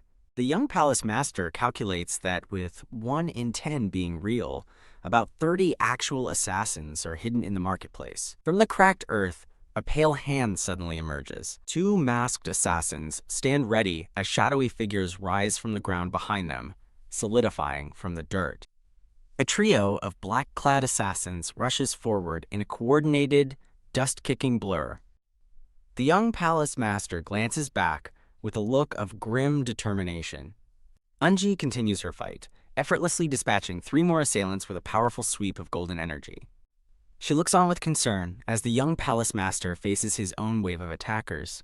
The young palace master smirks, remarking that the assassins are an unlucky bunch for targeting him. He narrows his eyes, thinking that it's been a while since he's used this next technique, and it might feel clumsy. Announcing the Pear Blossom Jade technique, he summons a glowing golden ring of energy with his hand. As assassins charge, he manipulates the swirling golden energy with a precise, commanding gesture. A narration explains that while most martial arts originate from the lower dantian, his school's power comes from the middle dantian, located beside the heart. This innate, vital energy, the source of life itself, is powerful but limited and strains the body significantly. The technique involves tuning his internal energy with a single drop of this vital force, a concept most would consider impossible. Likened to superhuman strength in moments of desperation, this heavenly power is not something that can be controlled at will. The young palace master focuses his energy, preparing to unleash the formidable technique. His expression is one of intense and absolute concentration. Recognizing the techniques of the 3 great assassination sects, he scoffs at the immense cost of hiring even one of them. An animated explainer breaks down the currency, calculating that hiring a single assassination sect costs about 10 billion won, or over 7 million USD. He wonders why all 3 sects were hired just for him, concluding his foe must be disgustingly rich. Unji looks on with a steely, focused gaze. He tells Unji not to draw out the fight, confidently proclaiming his life is far too valuable to be ended by mere assassins. A new trio of masked assassins charges forward with swords drawn. He announces the Pear Blossom Jade technique, transition stance, launching a beam of energy toward an attacker. With a flick of his fingers, he deflects the assassin's blade, using his golden energy. The deflected sword impales the assassin through the neck. In a fluid motion, he kicks the fallen assassin's own sword, sending it spinning through the air. His single, elegant counterattack creates a chain reaction, felling multiple assassins at once. Unji watches as another wave of assassins charges toward them, screaming their battle cries. He realizes he must find the source of the attack to stop the endless assault. Musing on the source, he begins to concentrate his energy near his heart. Standing on a glowing taijutsu symbol, he gathers a whirlwind of golden power. He unleashes the energy in a massive, ground-shaking explosion. Waves of his golden energy race through the forest and over the village rooftops, seeking their target. Surrounded by his own immense aura, the young palace master declares that he's found where they are hiding. With his target located, he gives Unji a new command: Pear Blossom 3 forms. Unji raises her sword, her eyes narrowed in fierce preparation. She executes a series of powerful slashes, her blade trailing arcs of brilliant golden light. Spinning gracefully, she creates a perfect golden sphere of defensive energy around herself. Her attack sends a volley of energy projectiles hurtling toward the oncoming enemies. The young palace master watches with a confident smile, noting that he hasn't seen Unji use this technique in some time. The narrative explains her Pear Blossom 3 forms, a defensive technique that combines 2 styles to create a seamless, circular golden barrier. Hailed as the best defensive technique in the world, the golden barrier effortlessly repels all attackers who dare to touch it.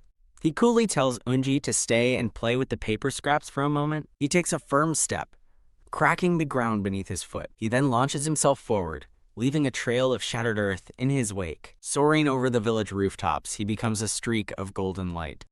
He lands silently on a roof ridge behind 2 startled, brown-robed men.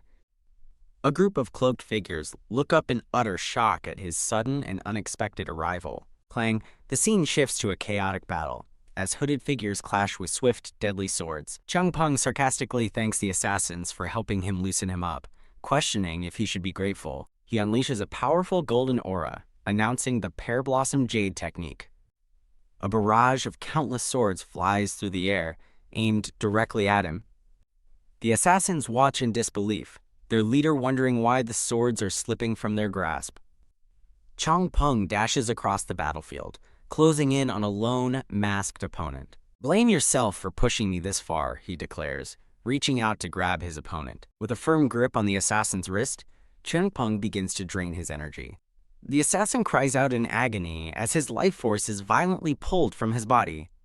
He is violently slammed into the ground, overwhelmed by the powerful golden wave. The remaining assassins watch in horror, one questioning if he's using the dreaded soul absorption technique. He scoffs, finding it insulting to compare such a crude art to his superior yin-yang heaven and earth technique. With a simple command to absorb, he places his hand on another assassin's face. The masked leader frantically orders his men back, yelling that absorption techniques are useless at a distance.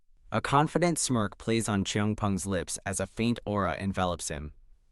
He raises his hands, gathering a swirling vortex of golden energy for his next move. The assassins recoil in shock, one crying out in disbelief at the display of power. Panic spreads through their ranks as they brace for the unknown attack. Suddenly, beams of golden light pierce through two of the assassins' bodies. He extends his fingers, unleashing a focused beam of pure energy from his hand. The narration explains the first two stages of the yin-yang heaven and earth technique, noting its ability to absorb energy from a short distance. The narration details the technique's powerful third stage, which allows for area-wide energy absorption, a skill the former master used to dominate the martial world. Legends speak of an unverified fourth stage that completely removes the technique's range limitation. The narrator states that, in all of history, only two people have mastered this third stage, the former master and Chung Peng himself. He explains that while he finds the technique grotesque, he has no choice but to drain his opponents to conserve his own precious energy. Pointing forward with a brilliant flash of light at his fingertip, he unleashes the one-line finger. Golden beams shoot out, striking three of the assassins with pinpoint accuracy. The force of the impact sends them flying backward, tumbling helplessly through the air. As his men lie defeated around him, the lone masked leader stands his ground. The leader stares in disbelief, questioning how Chung Peng can instantly use drained energy without purifying it first. He then demands to know how Chung Peng learned a Shaolin technique, to which Chung Peng casually replies that he just figured it out. "Don't lie," the leader roars, refusing to believe that he could have created such a profound technique on his own. Chung Peng simply states that he understood the principles behind it the moment he saw it. Changing the subject, Chung Peng confronts the masked bastard, directly asking if he is a traitor. Seeing his foe's reaction, Chung Peng confirms his suspicion and beckons him forward, but the leader vows to take his head next time. A swirling vortex of golden energy gathers around the leader's feet as he prepares to act. He spins rapidly, channeling the energy into a powerful whirlwind around his body. He then vanishes into the ground, leaving behind a deep, smoldering crater. Chung Peng watches the empty spot where his enemy stood, a questioning, "Huh?"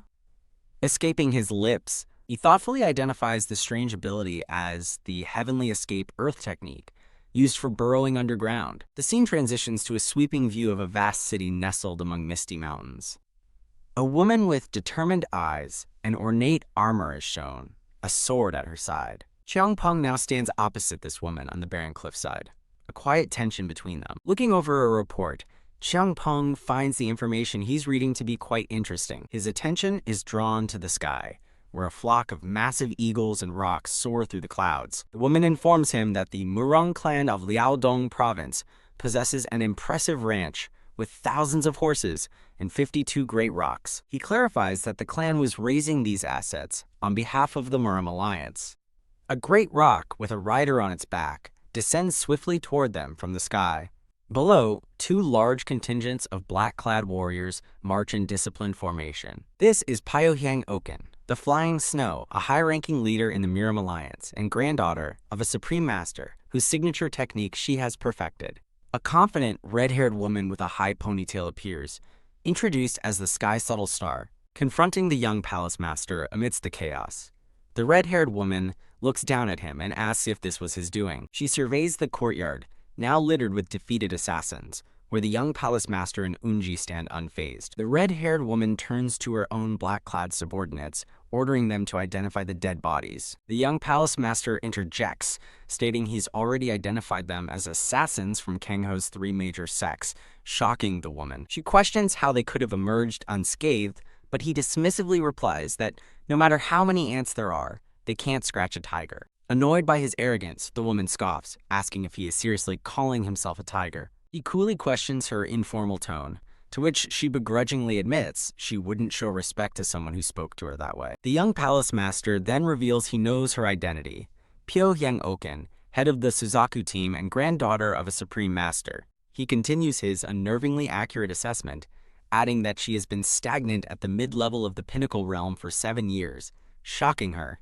Awaken glares at him, her expression hardening with irritation at his condescending knowledge. The narrative identifies Unji as the young mistress of the Pear Blossom Palace, while the young palace master looks on with a smirk. Awaken silently wonders about this mysterious young woman standing beside him. Thinking to herself, she notes Unji's emotionless expression and senses her power is at least on par with her own, resolving to learn more later. She addresses the young palace master as Pung, and he calmly confirms his name. Awaken states her Suzaku team was sent to escort him, declaring that he should feel honored by her personal attention.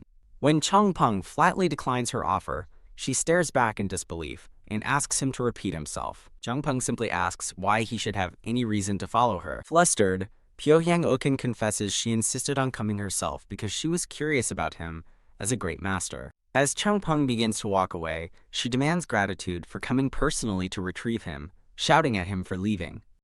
Pung coldly tells her to find gratitude elsewhere, and declares that he'll be on his way. Fuming, Awaken watches him leave with an intensely annoyed expression. In a flash of movement, she rushes forward to intercept him. She reaches out to grab him, boasting that people in the alliance line up just to see her face. Her confident advance comes to a sudden, shocking halt. Unji has instantly appeared between them, blocking Awaken's path with a calm, steady gaze. Stunned, Awaken wonders how Unji moved in front of her without her even noticing the leap. Unji speaks to the bewildered Awaken, explaining that she was only trying to stop Pung from leaving. The three stand in a tense standoff in the dusty, scarred courtyard. Unji's hand is poised, a faint golden energy beginning to arc around it as she stands ready.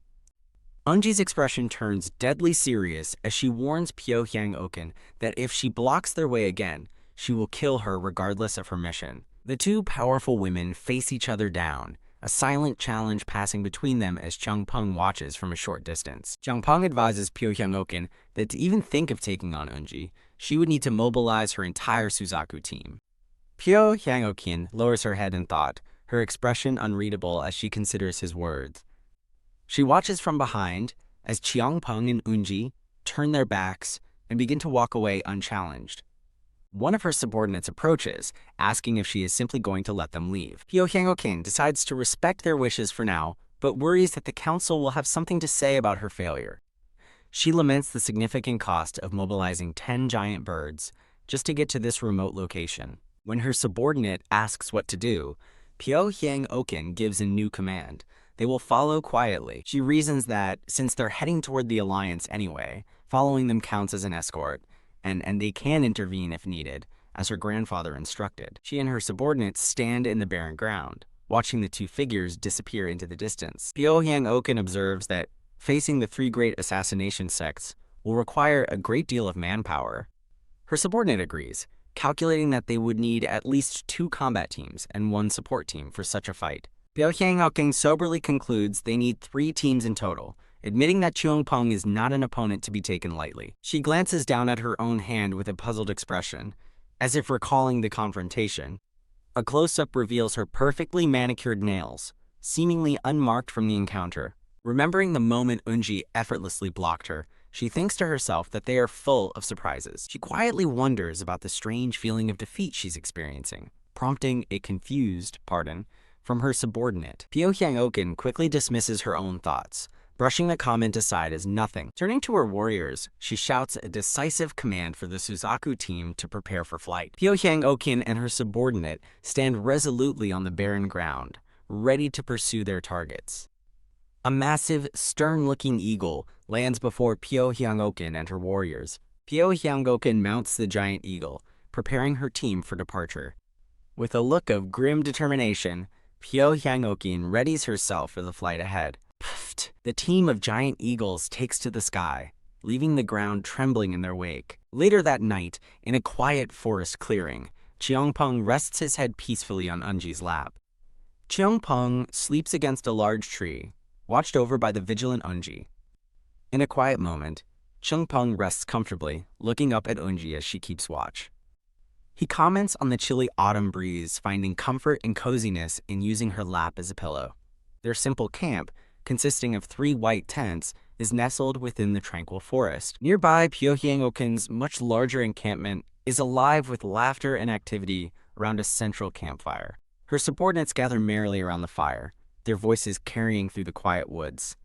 Annoyed by the noise, Cheongpeng wonders why the group is making such a fuss at their campsite. Pyohyang Okin and her subordinate approach the resting pair, the latter carrying a bowl of food. The subordinate politely asks the great master if he has eaten yet.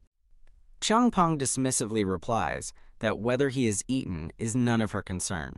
Undeterred, the subordinate offers the hastily made food, apologizing for its potential lack of taste. Pyohyang Okin and her subordinate wait, observing Cheongpeng's reaction. He thinks to himself that all food tastes like sand, questioning why anyone would want to eat it. Rising to his feet, Cheongpeng tells Unji he isn't hungry and that the others can eat without him. He then turns to Unji with a new request, to go and brew some coffee. After Unji departs, an awkward silence hangs in the air between Cheongpeng and the 2 women. Pyohyang Okin playfully asks about his closeness with Unji, suggesting she is his lover, but he coldly reminds her of the term special guard. As he walks off, she muses to herself that she has never seen anyone rest on their guard's lap before. She continues her teasing theory, suggesting that such close proximity naturally turns a guard and their charge into a couple.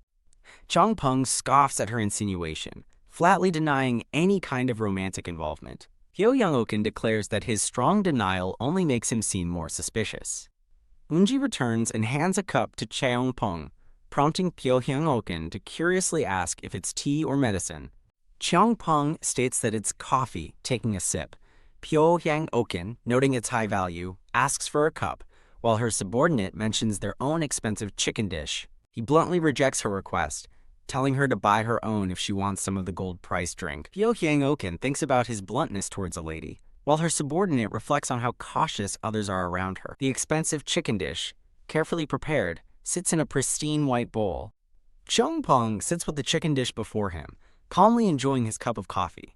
Pyohyang Okin takes a sip of the coffee and is immediately struck with a look of utter astonishment. She cries out, questioning the bizarre taste, describing it as bitter, sweet, and savory as Cheongpeng explains the ingredients.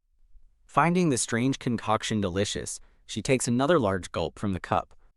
Cheongpeng silently watches her reaction as she finishes the drink.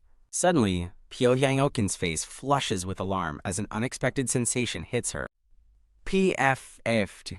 She violently spits out a mouthful of dark liquid. In a flash, Unji brutally strikes the subordinate in the chest, drawing blood as Pyohyang Okin looks on in horror.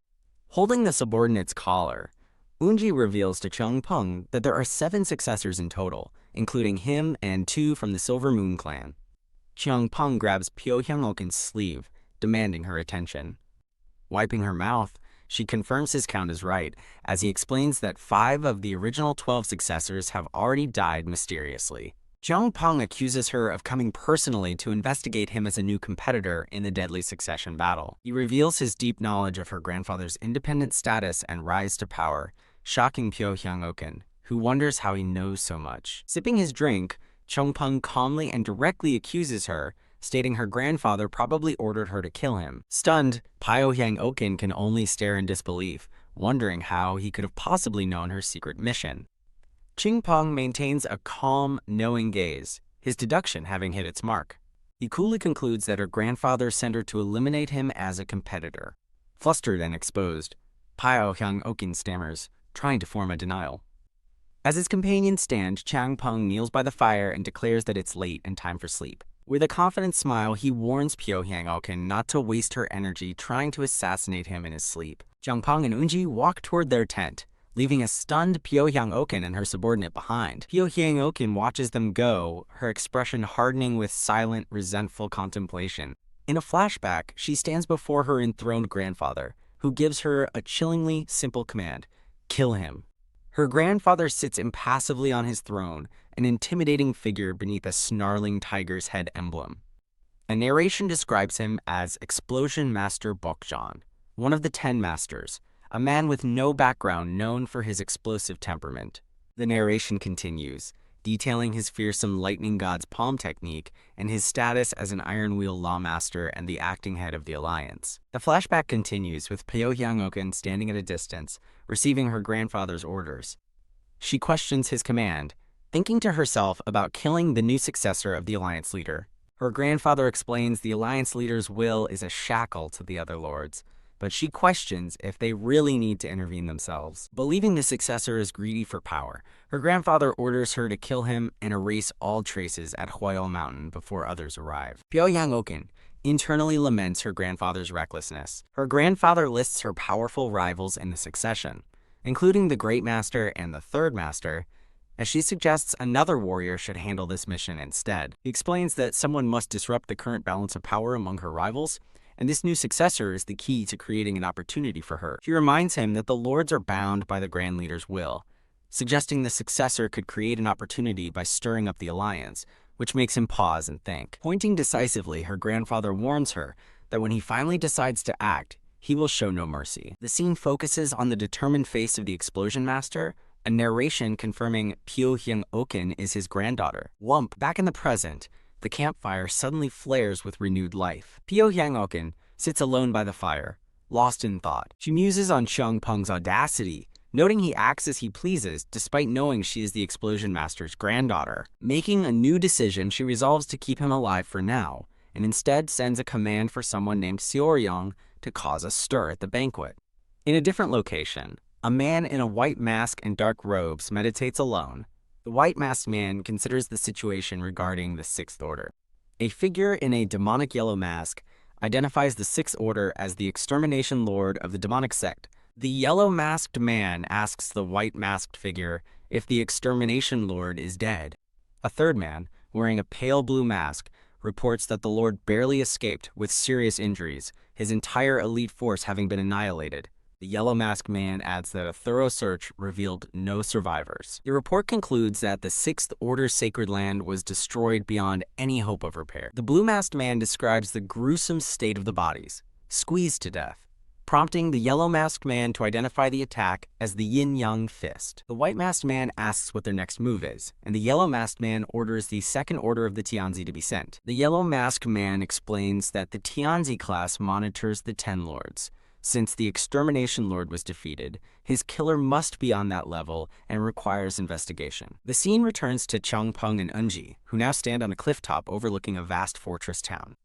Chang Peng announces their arrival at their destination, TAE-1 Fortress. Whoosh! Pyohyang Oken's giant eagles soar up to the cliff, their arrival marked by a powerful gust of wind. Pyohyang Oken offers Chang Peng a ride on her personal mount, the Baekryong, also known as the White Spirit. Chang Peng nervously holds onto Pyohyang Oken's waist as they ride the massive white eagle together.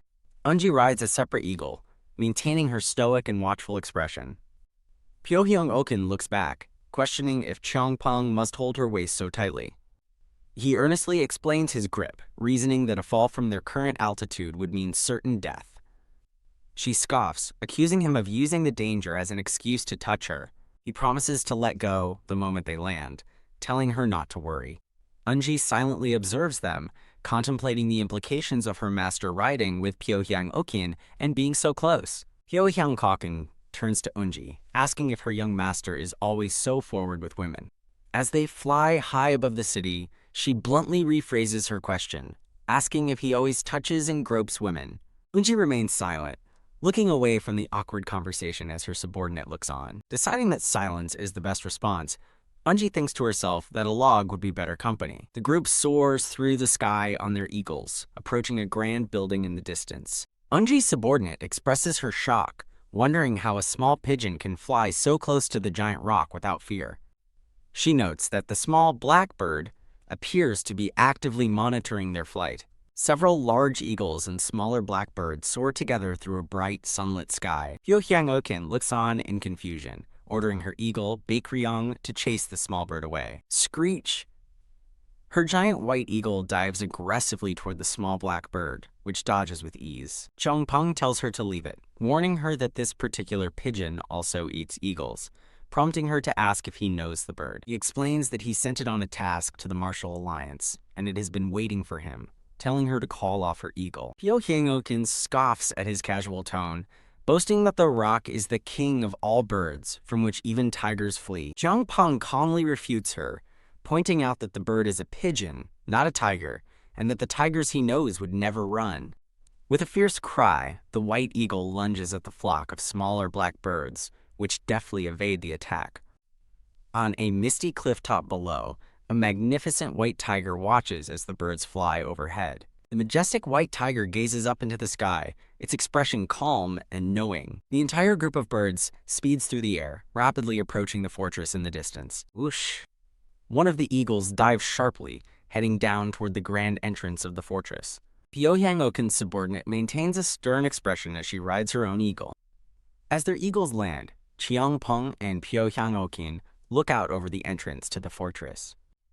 Chongpeng turns back to Unji with a playful smile, asking if she finds the journey fun. He observes the strangely empty courtyard, wondering if the residents are secretly watching them instead of offering a proper welcome. Unji stands alert and ready, her gaze sharp as she surveys their new surroundings. Chongpeng smirks, deciding not to expose the hidden onlookers as he notes that someone is finally arriving to greet them. A voice echoes across the vast tiled courtyard, formally welcoming the Grandmaster. In the distance, two men in official robes walk toward Chongpeng and Unji. A group of officials, led by a stern-looking man, formally greets the Grandmaster. Chongpeng's expression hardens as he recognizes the leader of the group as strategist Jegal.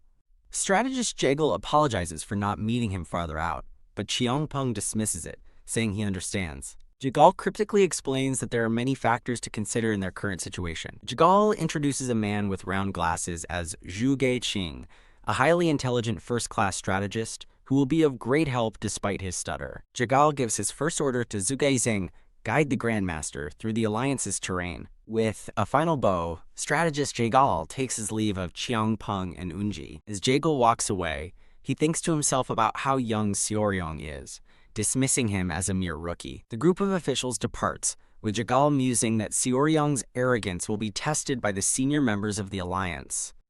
The scene pans out to reveal the vast, sprawling city of the Martial Alliance under a hazy sun.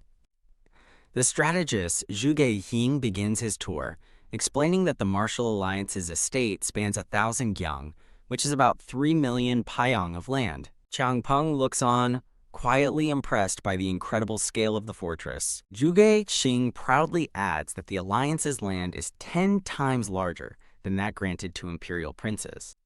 Zhu Qing stops, flustered, asking Chongpeng why he is staring at him so intently. The strategist nervously touches his head, admitting he can't control his stutter no matter how hard he tries. Chongpeng calmly gestures, suggesting he use voice transmission to continue the tour without issue. Using voice transmission, Zhu Qing explains that the Martial Alliance territory is divided into 11 zones. Chongpeng begins a surprisingly clinical explanation, stating that stuttering is a coordination issue between the muscles used for speech. Zhu Qing looks bewildered, questioning Chongpeng's strange medical diagnosis of his condition. He frowns, asking through voice transmission what Chongpeng means by his statement. Chongpeng elaborates on the physiology of speech, explaining how a lack of muscle coordination can result in a stutter. A golden light envelops Zhu Qing as he processes this new, revelatory information. Visibly stunned, Zhu Qing asks how Chongpeng knows so much about medicine. Chongpeng closes his eyes with a faint smile, thinking to himself that it isn't medicine he's talking about. He simply replies that he had a great teacher, leaving his companions to wonder. As they continue their walk, Zhuge Xing seems deep in thought, processing Qiang Peng's words. Qiang Peng changes the subject, asking his guide to tell him about the Ten Lords. Zhuge Xing explains that the zones represent major factions like the demonic and evil sects, comparing it to 10 households living under one roof. He adds that, with the exception of the factionless Desolate Lord, the other 8 lords are rarely on the premises. As they approach a massive, armored statue, Zhuge Xing concludes that the lords usually remain in their own regions. Zhuge Xing explains that the massive stone monument is a statue of the former Iron Lord leader. Qiang Peng gazes up at the imposing statue, lost in a moment of silent contemplation. With a serious expression, Qiang Peng continues to study the statue of the former lord. The scene shifts to a grand, multi-tiered pavilion surrounded by mist and smaller buildings. In a tranquil garden, a figure stands alone by a vibrant pond filled with lotus flowers. The figure is revealed to be Qiang Peng, who looks thoughtfully across the serene water.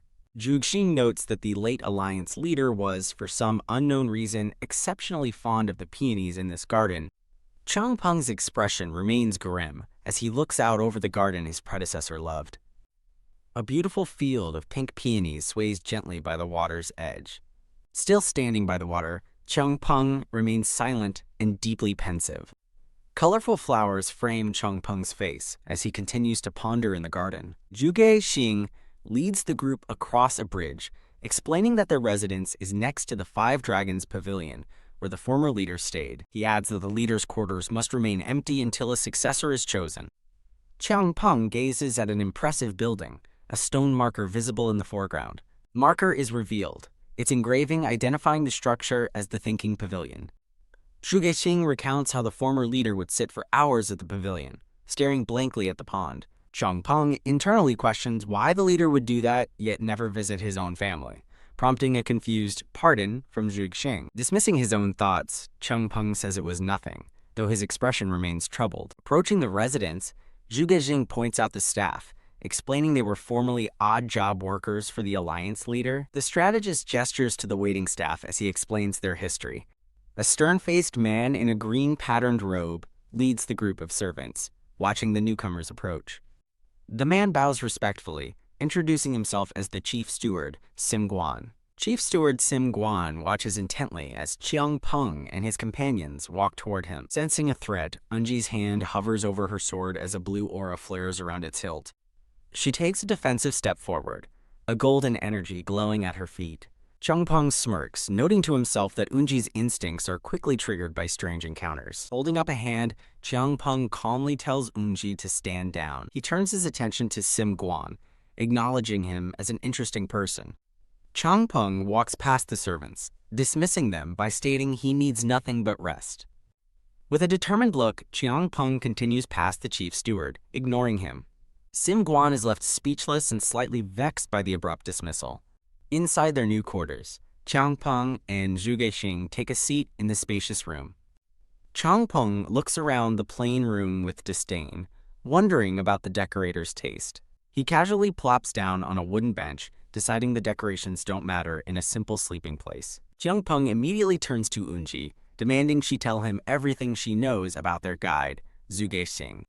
Unji stands ready to report while Zhuge Xing looks on, caught off guard by the sudden scrutiny. She begins her report, stating that while his analytical skills are peerless, even the information powerhouse Hao Mun couldn't manage something he attempted. She concludes that a specific lack of quality has caused him to be marginalized within the military office. With a knowing smirk, Qiang Peng summarizes that Zhuge Xing is a stuttering genius whom strategist Jegal intentionally assigned to him. Leaning back, he correctly accuses them of keeping the previous staff as a way to expand their surveillance network on him. Flustered, Zhuge Xing stammers that it's all a misunderstanding. He vehemently denies the chief strategist ever gave him such an order. Qiang Peng slyly presses him, questioning if he could truly refuse to answer if Jegal simply asked how things were going. A flash of realization hits Zhuge Xing as he is struck speechless by the undeniable logic. Qiang Peng explains that a formal order is unnecessary, when a casual question would make Zhuge Xing reveal everything. Changing the subject with a grin, he notes that they still have time before the dinner banquet. Musing on his purpose for being there, he decides he must first meet the one who summoned him. Startled but compliant, Zhu Geixing quickly agrees to prepare for the meeting immediately. Chiang Peng stops him, clarifying that he wants no special arrangements and wishes to see it as it is. The scene shifts to a dark forest at night, where a lone figure in orange robes tends a small fire. Two stoic guards stand watch, as flames from a ceremonial brazier illuminate the entrance to a solemn inner sanctum.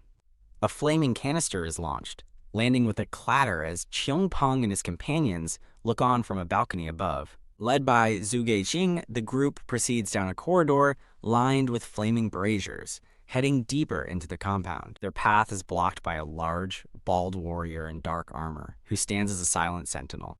As the massive stone doors grind open, Chiang Peng and Zhu Geixing peer into the chamber beyond.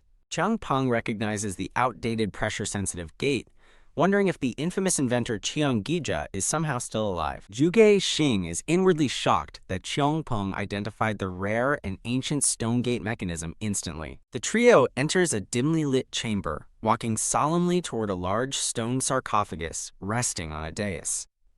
As they approach the sarcophagus, Zhu Geixing begins to explain that for several reasons, the funeral has been delayed. He elaborates that internal disagreements and the 3-month travel time for mourners have postponed the ceremony. Zhu Geixing clarifies that until the funeral can be held, the late leader's body is being preserved within an ice chamber. He concludes his explanation by stating a frozen barrier formation is used to perfectly preserve the body without decay. Chiang Peng raises his hand, gathering a swirling aura of energy as he prepares to interact with the chamber. With a determined gaze, he steps forward to confront the final resting place of the former leader.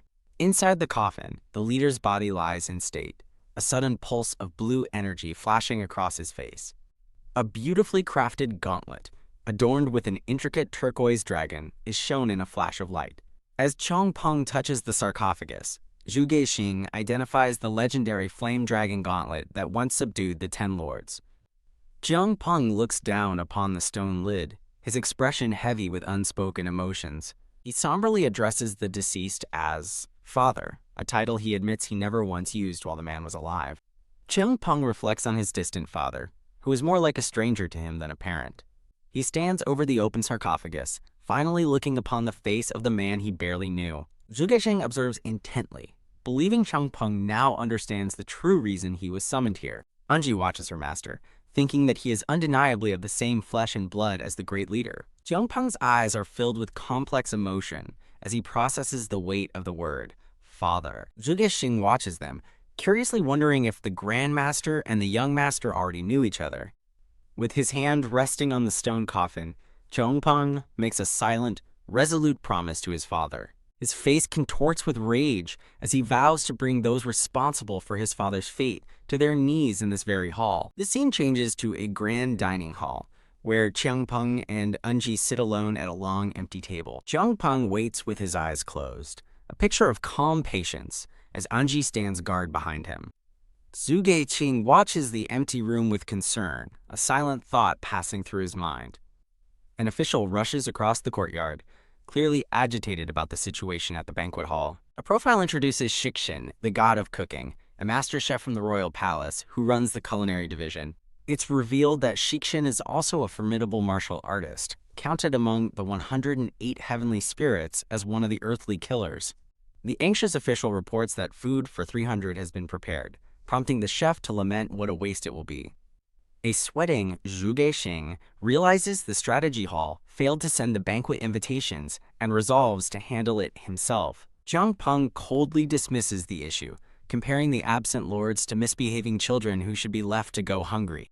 Walking through the deserted room, Zhu Geixing asks aloud why it is so empty. Unji looks around the vacant hall in disbelief, asking if a single person showed up. She stalks past the long table, still set with untouched dishes, her frustration growing.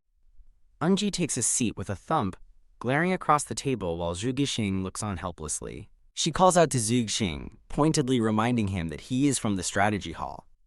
Turning to address her general, Unji begins to ask about the situation. Chiang Peng cuts in, giving Zhu Geixing a direct order: run to the 10 districts immediately and gather intelligence. A woman asks her general what is happening, seeking clarity on the blatant disrespect. Chiang Peng calmly states that the true problem isn't the empty room, but that everyone else considers this treatment normal. The general reports that another message has been sent, but Chiang Peng scoffs, saying anyone who cared would already be there. A woman with cat-like ears stretches lazily, remarking that while she expected trouble for the young master, this is an excessive slight. Suddenly, Chiang Peng's eyes widen as he senses a powerful presence approaching. His hair stands on end as he feels an immense energy, shocked that the others seem oblivious to it. Leaning back with a smirk, Chiang Peng anticipates the arrival as Unji stands ready behind him. Chiang Peng muses that while masters can hide their aura, most don't, as it's a waste of internal energy. Clang suddenly on guard, Unji draws her sword, her expression grim. The woman with cat-like ears gasps in shock as she too feels the immense presence. Oh my god, this energy, she wonders aloud, stunned by its power as a man beside her looks on. A figure in a flowing green robe and black boots walks purposefully into the hall. A woman in green stands near the entrance as Chiang Peng watches her approach with a serious gaze. A woman with elaborate black hair and an ornate green dress makes a grand entrance. With a confident smirk, the powerful newcomer is revealed. The woman strides into the banquet hall with her entourage, heading directly for Chiang Peng's table. An official with a topknot announces his humble presence before the Queen Mother. Chiang Peng internally scoffs at the title, thinking she looks far too young to be a Queen Mother. A general bows, formally presenting himself to the Queen Mother. The woman with cat-like ears bows her head, respectfully greeting the Queen Mother. Unji remains tense, her hand gripping her sword as a blue aura crackles around her legs. Chiang Peng calmly reaches out and grabs Unji's arm, stopping her from attacking. Unji glares ahead, her eyes filled with suspicion and hostility. The Queen Mother watches the tense standoff with a look of regal amusement. Zhuge Xing urgently explains that she is an elder of the Alliance and one of the 10 Great Masters, the Yin-Yang Mistress, telling Chiang Peng to greet her. Stunned to learn her identity, Chiang Peng introduces himself. Chiang Peng gives a formal bow, acknowledging the honor of meeting one of the 10 Great Masters. A narrator explains that the Yin-Yang Mistress is not to be underestimated, having amazed people in 3 distinct ways. The narration reveals her first 2 traits. Her martial arts know no fixed rules, and in a rage, her body transforms into that of a pure, muscle-trained warrior. This transformation, which doubles her strength, is the origin of her Yin-Yang Mistress title. Her final trait is her unparalleled and ageless beauty. Though likely in her 70s, she appears to be in her 20s. The narration concludes that she is unanimously considered the most mysterious person in the martial world. A love-struck Zhuge Xing stares at her, drooling slightly. The Queen Mother addresses Chiang Peng directly, noting that he is even more handsome than she had heard. The woman with cat-like ears internally warns not to fall for the old fox's smile. An official with a mustache explains that her allure isn't an active technique, but a constant state of being. The same official thinks to himself that this young man, Chiang Peng, is proving to be full of surprises. The Queen Mother invites them to sit, then confirms with her general that the banquet invitations were sent far and wide. She smirks with amusement, finding the predictable behavior of the absent lords quite telling. The chapter ends with a stylized title card. The Queen Mother remarks that it's been a while since she's enjoyed the head chef's cooking. She happily decides that those present will enjoy the feast meant for everyone else. A pair of chopsticks delicately picks up a piece of meat from a well-prepared dish. Catching Chiang Peng's expression, the Queen Mother coyly wonders why the young master is smiling at her. An official announces that he has informed the 10 great areas of Chiang Peng's new title, the Supreme Young Master. The Queen Mother feigns surprise and then showers Chiang Peng with compliments about his naturally alluring features.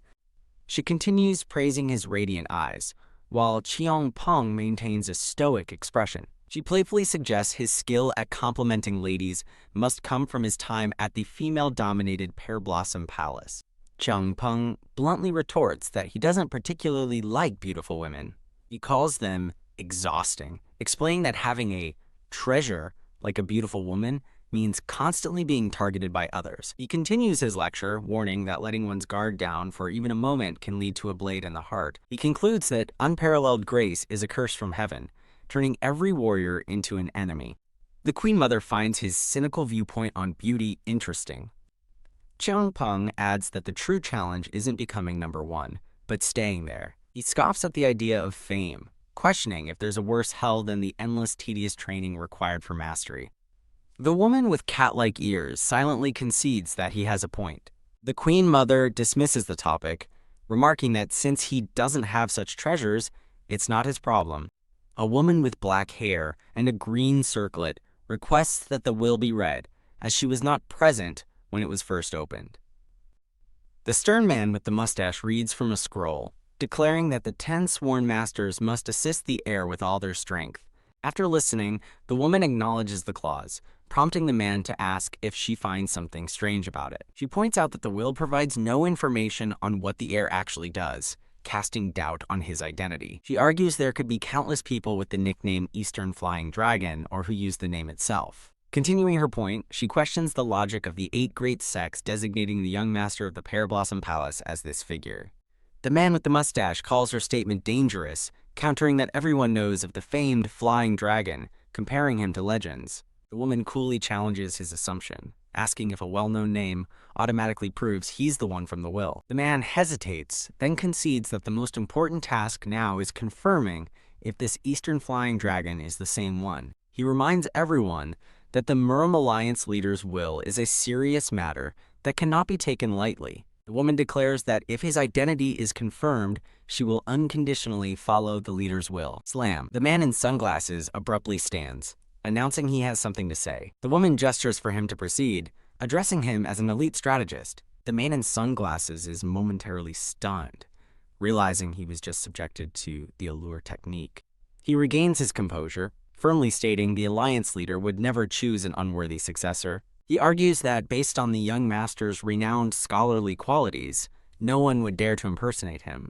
Chung Peng interjects with a scoff, reminding them that the Murim Alliance is primarily a gathering of martial artists. The woman presses the point, asking what will happen when a problem arises that can only be solved with martial arts, not scholarship. The man in sunglasses passionately recounts how the Supreme Young Master single-handedly defeated 3 great assassination sects and eliminated traitorous remnants. Unimpressed, the woman simply asks who witnessed these supposed deeds. Her question leaves the man in sunglasses flustered and momentarily speechless. He explains that while the Supreme Young Master was unaware, many from the military and other departments were secretly observing.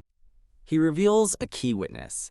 The leader of the Vermilion Bird Squad will vouch for these events. Seoryang Oken speaks up, confirming they saw the corpses from the assassination sects and the traitors' paper dolls. The man in sunglasses emphatically concludes that the young master's achievements are incomparable to anyone else in the alliance. He sighs, admitting that enduring the yin-yang mistress's allure technique is a formidable challenge in itself, while she remains unconvinced, stating that skill alone doesn't prove he's the person from the will. Cheong Peng finally speaks, stating that while the alliance has its goals, he has his own clear purpose for being there. The woman, now intrigued by his confidence, leans forward and asks what his purpose is. Cheong Peng deflects with a sly smile, suggesting she should reveal her own intentions first, as everyone has secrets. In a moment of shock, he wonders internally how this woman could possibly know his youngest aunt's name. He calmly informs her that his youngest aunt has already departed for the western regions. The woman reveals that she met his aunt in the western regions, claiming to be a friend of hers. Staring at her intently, Cheong Peng questions the truth of her claim. She asks him to pass along a message for her when his aunt returns. With an air of finality, the woman rises from her chair. She gives a knowing, enigmatic smile before turning to leave. The man with the mustache bows his head respectfully, promising to remember her words and addressing her as Queen Mother. The Queen Mother walks away, followed closely by her female guard in armor. As they walk, the guard thinks to herself that while the Queen Mother is pretty, she's also carrying a corpse around.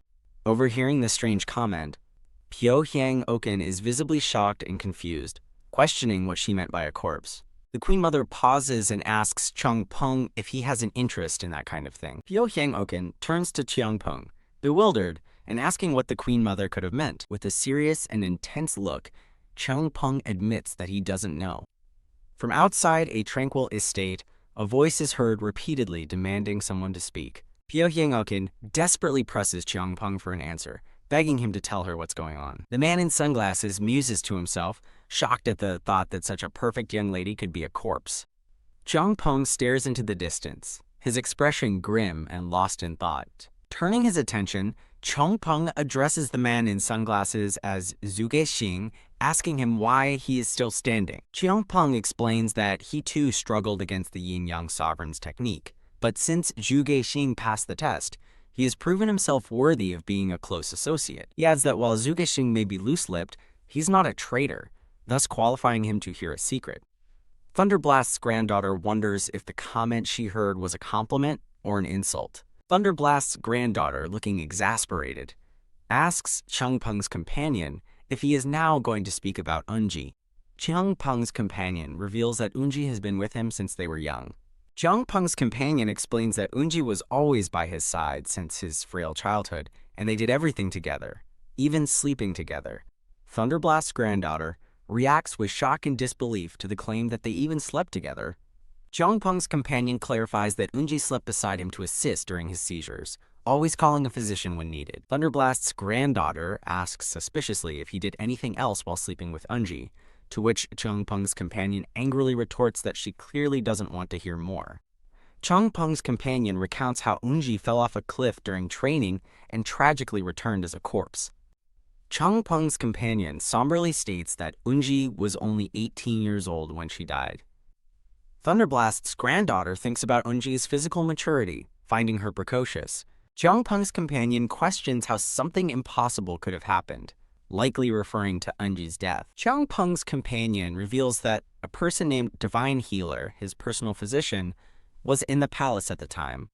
Chongpeng's companion explains that Divine Healer stepped forward to take charge and help. Thunderblast's granddaughter expresses disbelief, questioning how even the greatest divine healer could revive a dead person. Chongpeng's companion explains that he assisted Divine Healer, having studied all medical texts to cure his own illness, and while other body parts could be recovered, the heart was the problem. Thunderblast's granddaughter exclaims that to save someone, one must make their heart beat again. Thunderblast's granddaughter, in utter shock, questions if a dragon's heart truly exists. Chongpeng's companion recounts how he, Divine Healer, and his aunts embalmed Unji's body and then traveled the world, including the borderlands and western regions. Thunderblast's granddaughter, eager for the continuation, presses Chongpeng's companion to reveal what happened next. Following legends, Chongpeng's companion describes climbing a massive active volcano in Turkey with an expedition he joined. Thunderblast's granddaughter and the man in sunglasses both express disbelief, asking if he truly obtained a dragon's heart. Chongpeng's companion reveals that Unji's heart beat again after the dragon's heart transplant, but her brain did not recover. Chongpeng's companion sadly states that the Unji he knew was gone, implying her personality or memory was lost. Chongpeng's companion explains they had Unji read extensively to regain memories, and her brain absorbed it all. Thunderblast's granddaughter then asks if he learned about the martial arts world from that study. Chongpeng's companion abruptly asks Thunderblast's granddaughter if she knows about the black market. Thunderblast's granddaughter repeats, "Black market?" with a surprised expression. The man in sunglasses excitedly confirms he knows of the black market, an organization where nothing is unknown or lost. Thunderblast's granddaughter, still shocked, wonders what kind of organization the black market could be with its incredible claims. The man in sunglasses explains that the black market was a secret martial arts organization with an information network superior to others, but it mysteriously vanished one day. The man in sunglasses asks in shock if the Pear Blossom Palace was the organization that operated the black market. Chongpeng's companion confirms his aunts ran the black market, but shut it down due to other sects prying, and Unji then received all its accumulated information. Chongpeng's companion asserts that Unji now possesses vast knowledge of people, martial arts, and groups. Narrating what others say, Unji repeats that a dead person was revived with a dragon's heart and injected with knowledge, then states that none of it makes any sense. The narration reflects that if anyone else had told this story, it would seem a lie, acknowledging that the world is full of strange and inexplicable things, including dark practices in the martial arts world. The narration reveals that this incredible story is the truth behind Unji. The man in sunglasses asks, stuttering, about the side effects of Unji's revival. Chongpeng's companion explains that Unji is usually fine, but becomes uncontrollable when she goes berserk, prompting Thunderblast's granddaughter to question the term. Chongpeng's companion reveals that Unji's power multiplies several times over when she goes berserk. The man in sunglasses asks if he means the pinnacle realm, and Chongpeng's companion confirms it. explaining he restricted Unji to only one specific martial arts technique. Changpeng's companion clarifies that he made it so Unji only follows his direct instructions. Changpeng's companion warns that if Unji goes berserk, she will not follow his instructions. Changpeng's companion grimly describes Unji as becoming a ticking time bomb if she goes berserk. Unji stands silently, her presence a silent testament to the discussion. Changpeng's companion dismisses them, saying if their questions are answered, they should leave, as he is tired from traveling. The man in sunglasses stutters, seemingly taken aback by the dismissal. The man in sunglasses points out Changpeng's companion's continued exhaustion, finding it unusual for a martial artist who should recover quickly with a meal. Changpeng's companion curtly dismisses the man in sunglasses' questions, stating he doesn't need to know. Changpeng's companion asserts that they are not ready to hear the full truth and orders them to leave. The man in sunglasses and Thunderblast's granddaughter walk down the stairs, leaving the building. As they depart, Thunderblast's granddaughter asks the man in sunglasses what he was discussing with Changpeng. A man in a hat and sunglasses explains he asked about an illness that requires a divine healer, as a woman with a reddish ponytail asks what was said. In a wide, bright courtyard, the man in sunglasses stands alone, having concluded his inquiry. The woman with the ponytail smirks knowingly, remarking that the outcome was just as she expected. Chuckling, she tells the man in sunglasses that at least they learned something from the attempt. The man in sunglasses states his unwavering loyalty, declaring he'll sacrifice his life for someone who appreciates him. The scene shifts to Changpeng, who stands pensively, looking out a window at the estate. With a swoosh of energy, the scene focuses on the grand architecture of the building. As Changpeng and his companion walk through a courtyard, the companion stresses that their meeting must remain absolutely secret. Changpeng notes that leaving General Jigalseong and Unji behind makes the need for secrecy quite clear. His companion explains that most in the Yin-Yang sovereign share the same sentiment as the sovereign they met yesterday. After Changpeng asks if he is the subject, his companion clarifies he meant the belief that only following the great master's will can stabilize their sect. They arrive before a massive, imposing stone statue of a fierce, bearded warrior in a grand plaza. The camera zooms in on the statue's stern, powerful face, carved with incredible detail. The companion remarks with admiration that the statue of the warrior looks even better in person. He expresses his disbelief that a 60-year-old man could possess such an incredibly muscular physique. Changpeng asks if the man, Thunderblast, focuses on external martial arts, but his companion reveals Thunderblast's lightning god's palm is a thunderbolt-type art. His companion begins a story about the famous Black Cloud Gang, who made the mistake of entering a dispute with Thunderblast. He recounts how Thunderblast, acting alone, went to attack the Black Cloud Gang's headquarters at midnight. The results were devastating. Over 30 pavilions were burned to ash, and 100 disciples were incinerated into charcoal. As they ascend a flight of stairs, he explains, this is why Thunderblast's technique is described as fierce or extreme. Now inside, he adds that there are unconfirmed rumors that Lightning God's Palm is one of the forbidden martial arts. They proceed down a long hall, adorned with portraits of various legendary warriors. They near their destination, a chamber where two people are already seated at a table. Changpeng and his companion walk silently through the ornate building, their footsteps echoing softly. Creak. Inside, Thunderblast's granddaughter reads a book while her grandfather sits across from her at a game board. She announces the Supreme Young Master's arrival, but her grandpa tells her to make him wait. She snaps back that he's already here, closing her book with a thud. Looking toward the newcomers, she coolly asks if they happen to bring any tea. Changpeng sharply rebukes her, stating that the host should be the one to serve tea, not the guest. Unfazed, she smirks and offers a selection of fine teas by name. Changpeng waves off her offer, stating his preference is limited to GABA green tea. Losing her patience, she turns and shouts, "Grandpa, there's a guest." Thunderblast snaps out of his daze with a comically wide-eyed expression, exclaiming, "Oh, that's right." Changpeng and his companion now stand before the seated Thunderblast and his granddaughter. Thunderblast fixes them with a stern and deeply analytical gaze, his eyebrows furrowed in thought. Stepping forward with a formal salute, Changpeng introduces himself and respectfully greets Thunderblast. When offered food, Changpeng politely declines, explaining that he hasn't been feeling well enough to eat. Now seated around the table, Changpeng's companion begins to address the matter at hand. The companion states their first task is to prove that Changpeng is the Seoryang from the Great Master's will. Thunderblast dismisses the need for proof, confidently announcing that he can personally vouch for the young master. An exclamation of shock appears as both the companion and the granddaughter stare at him in stunned silence. His granddaughter protests that he never said such a thing, to which he retorts she never asked. Thunderblast explains that the Great Master often spoke to him about Seoryang when he was alive.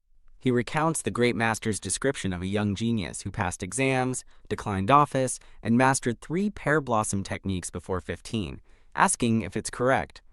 Peng's companion confirms that no one else in the land fits that unique and remarkable description. Thunderblast adds that the Buddha Master of Shaolin Temple can serve as a witness if needed. The granddaughter smirks, thinking this will finally give them an advantage over the yin-yang sovereign, while scoffing at someone's showiness. She internally complains about her, recalling how she barely ate and spread an awful smell to every man present. Continuing her silent rant, she wishes they could ban the disgusting martial art that produces such a foul odor. Suddenly, Thunderblast's eyes widen as a realization seems to dawn on him.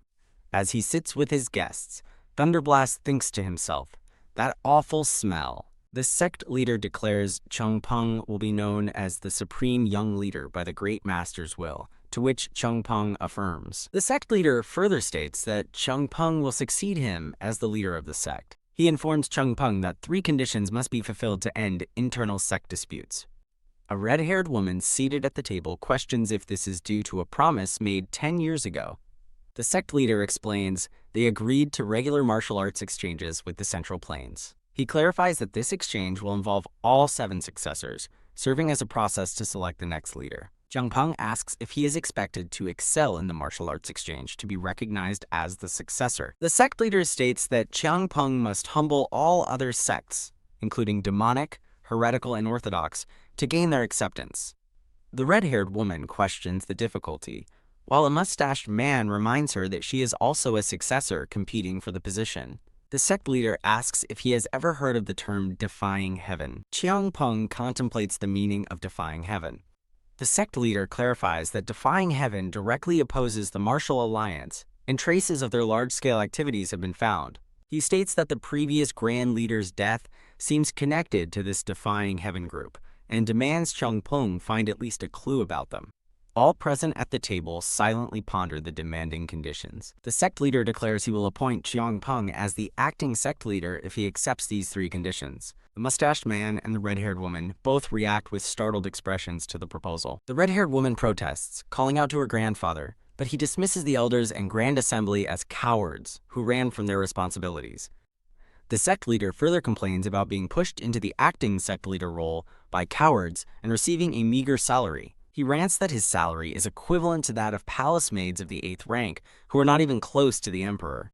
The red-haired woman interrupts, telling her grandfather they are not discussing salaries, but he states he has already been appointed acting sect leader by the remaining 8 clans. The mustached man suggests there should be no problem, since it is not a matter of selecting the permanent sect leader. The sect leader challenges anyone to object if he appoints Peng as the acting sect leader in his place.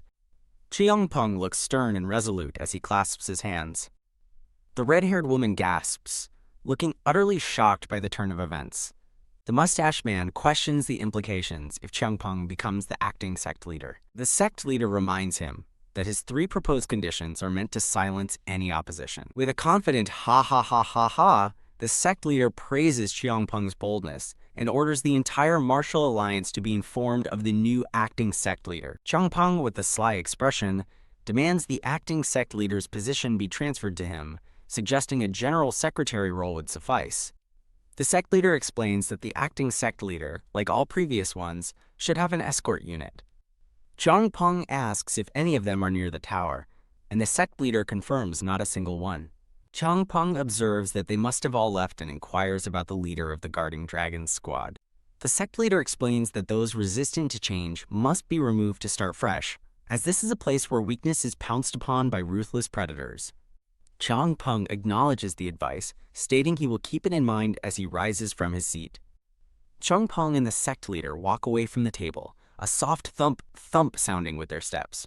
Peng asks about the board game they were playing, which the sect leader identifies as difficult chess, explaining the, quote, 2-pack force strategy to pressure the opponent.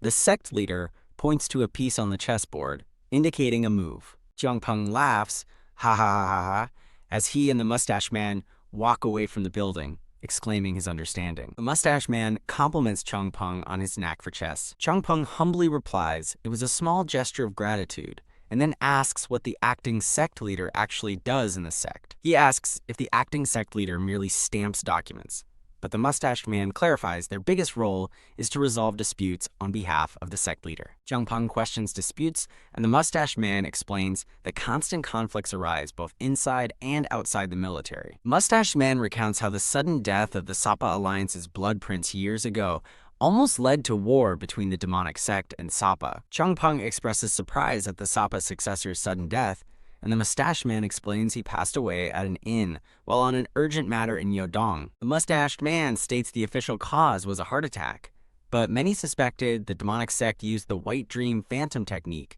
which kills by inducing nightmares. He adds that the military council and law enforcement examined the body, but found no signs of the white dream phantom technique. The mustached man concludes that the demon lord and the master had to meet directly to resolve the matter, which still led to fierce conflicts. Jiang Peng looks contemplative, processing the information about the past conflict. Jiang Peng wonders if such dark techniques exist, and the mustached man explains that the white dream phantom technique only works on those with lower cultivation levels. The mustached man also points out that distinct red marks on the corpse's forehead left no room for doubt about the cause of death. He concludes that resolving such persistent disputes is the sect leader's primary responsibility, as he and Jiang Peng continue their walk. A stern official explains that most affairs will now be handled at this location. Jiang Peng listens with a calm and confident expression, his hair blowing in the wind. A swift, glowing message flies through the air, heading toward a grand estate. The scene transitions to the magnificent, ornate architecture of the destination building. Inside a vast hall, a massive white tiger rests on a dais beside a seated man. Jiang Peng casually reads a book, leaning back against his enormous white tiger as Seoryang awaken, and another companion watch. The man in the patterned robe approaches Jiang Peng, who remains absorbed in his book while Seoryang awaken sits atop the tiger. The man addresses him as acting sect leader, and Jiang Peng looks up from his notes to ask what he wants. He introduces his tiger, Baek, reassuring the man that the beast is like family and perfectly harmless. The tiger cracks open a menacing green eye as Jiang Peng claims it's gentler than a puppy.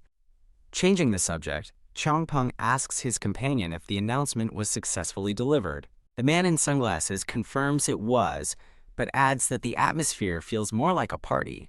Jiang Peng dryly questions their consistency. Looking out, the man in sunglasses notes that it's noon and time for the certification meeting to begin. A formidable group of warriors, led by a large man in a fur-lined cape, makes a grand entrance.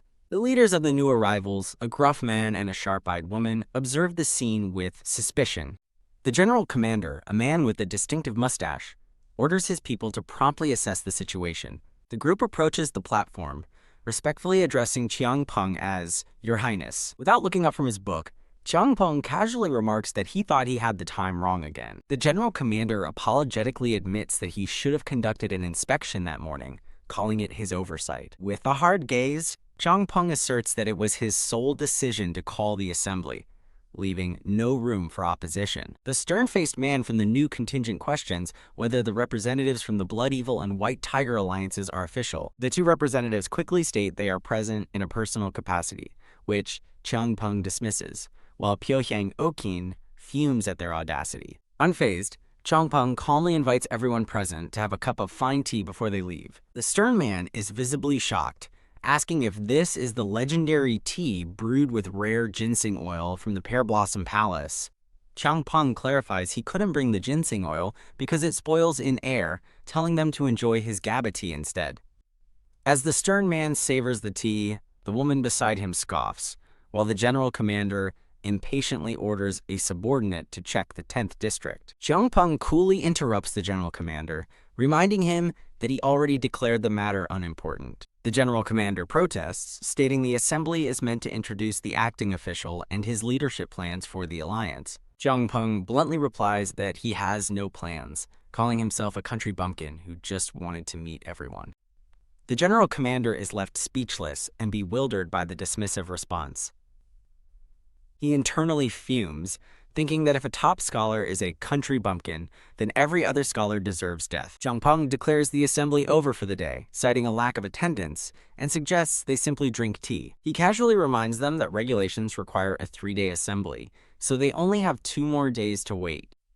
On the second day, the hall remains completely empty, with only the white tiger padding down the deserted aisle. By the third and final day, a thoroughly bored Jiang Peng is fast asleep, face down on a table. His companions, including Awaken and the man in sunglasses, watch over him with bored resignation. Awaken gazes down at the sleeping Jiang Peng with a thoughtful and enigmatic expression. Jiang Peng finally wakes up with a huge, satisfying stretch as Awaken looks on. Now fully awake, his expression shifts to one of grim determination. He looks out over the empty hall, noting that from the first day to the last, not a single person showed up. A sly, vengeful glint appears in his eye as he decides it's time to return the favor for being snubbed. Later, Jiang Peng relaxes in a chair while his tiger sleeps peacefully on a nearby balcony overlooking a serene pond. His stomach rumbles, and he looks up with an annoyed expression, complaining that he's hungry. He sits at a large, empty dining table as Awaken stands by, and the white tiger enters the room. Awaken looks down at him, simply telling him to eat his meal. Jiang Peng complains that all the food is flavorless, describing rice as sand, meat as leather, and vegetables as paper. He passionately wishes he could truly taste and enjoy a meal again, to eat until he's full. Awaken offers him a large piece of ginseng root, urging him to at least eat this. As he reaches for the root, the man in sunglasses enters, announcing the arrival of someone named Sim Guan. Holding the ginseng, Jiang Peng remarks that while the expected guests never came, an uninvited one has now appeared. Sim Guan, a stern man, presents a steaming bowl on a tray. Sim Guan offers the dish to Jiang Peng, who sits at the table, while Unji stands nearby and the white tiger rests. Sim Guan identifies the dish as Zhao Kagong Liji, carefully prepared beanbag noodles from the Martial Alliance dining hall, explaining its ingredients. Sim Guan prepares to leave, asking if Jiang Peng needs anything else. Jiang Peng, looking surprised, questions Sim Guan's sudden departure. Jiang Peng asks Sim Guan why he is leaving if he came with a specific task. A sudden whoosh! Jiang Peng challenges Sim Guan to demonstrate how he handles stubborn individuals and identifies those in disguise. Sim Guan appears hesitant, muttering that he wouldn't dare, as Jiang Peng and Unji observe him. Jiang Peng demands why Sim Guan is doing nothing, while Unji asks for clarification.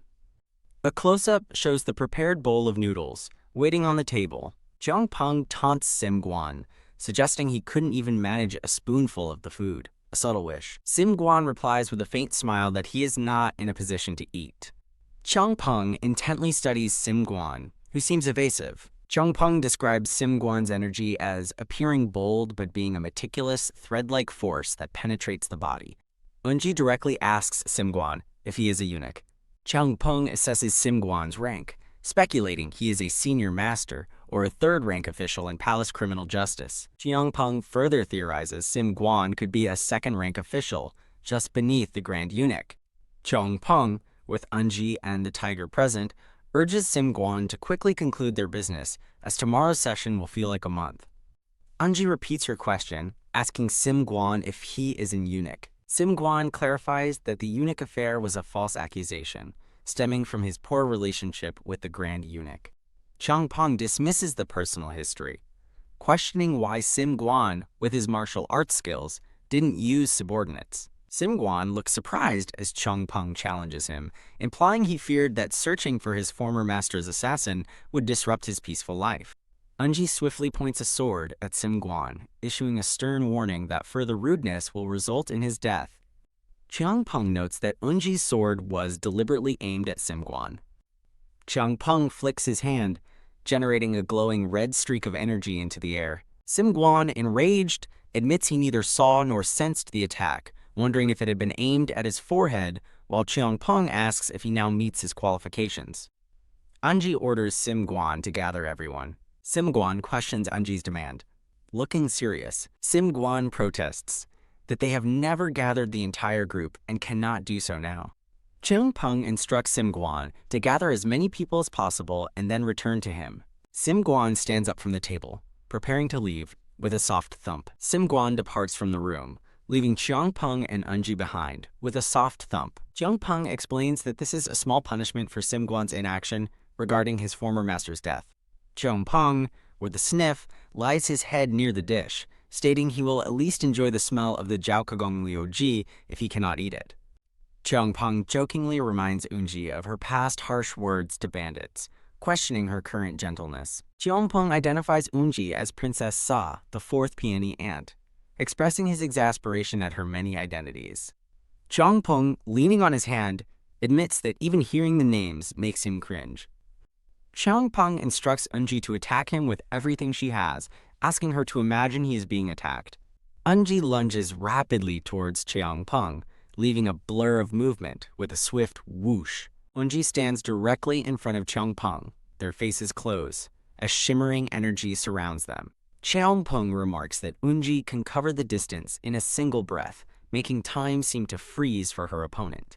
Chiang Peng commands Unji to strike without hesitation if a weapon comes within 3 inches, prompting her to consider the 3 inches distance. Chiang Peng explains that a weapon within 3 inches signifies an intent to kill, and Unji's speed must be absolute in that moment. The scene shifts to a serene night sky over traditional buildings, illuminated by a crescent moon and stars. Chiang Peng, sitting at a dining table with many dishes, internally complains about the tasteless food while Sim Guan and 3 attendants stand by.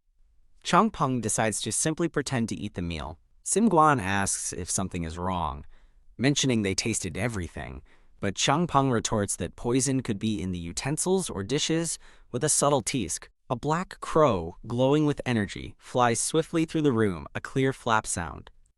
Chiang Peng comments to the crow that inconsiderate owners always interrupt his mealtime. Chiang Peng offers the crow a pound of raw meat as a reward if it listens well.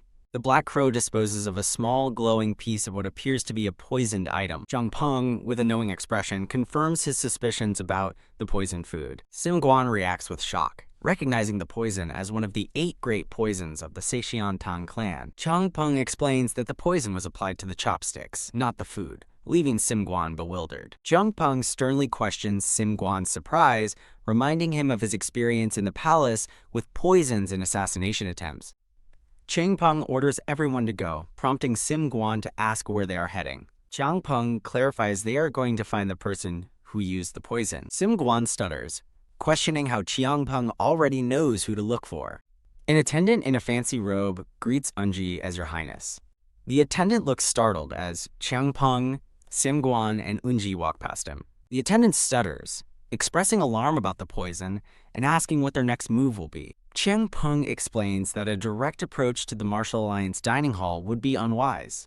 Chiang Peng elaborates that going to the dining hall immediately would only alert their target, like startling a snake in the grass. Chiang Peng, with a clear thump, declares his petty nature, vowing never to forgive those who attack him first. Chiang Peng states that if they are to follow him, they must get used to his ways, as the group continues walking with a thump. Chapter 12. Martial Alliance Dining Hall is announced, followed by an establishing shot of the grand building. Narration reveals the Martial Alliance's massive kitchen can prepare over 1,000 dishes with a wow of activity, and describes how the central dining hall manages ingredients and categorizes meals for all districts. Chiang Peng, Unji, Sim Guan, and the attendant observe the bustling kitchen, filled with numerous chefs diligently preparing food and woks. Narration details the immense staff, including a head chef, 5 deputies, and hundreds of subordinate chefs, as Chiang Peng and his companions ascend a staircase with a thump.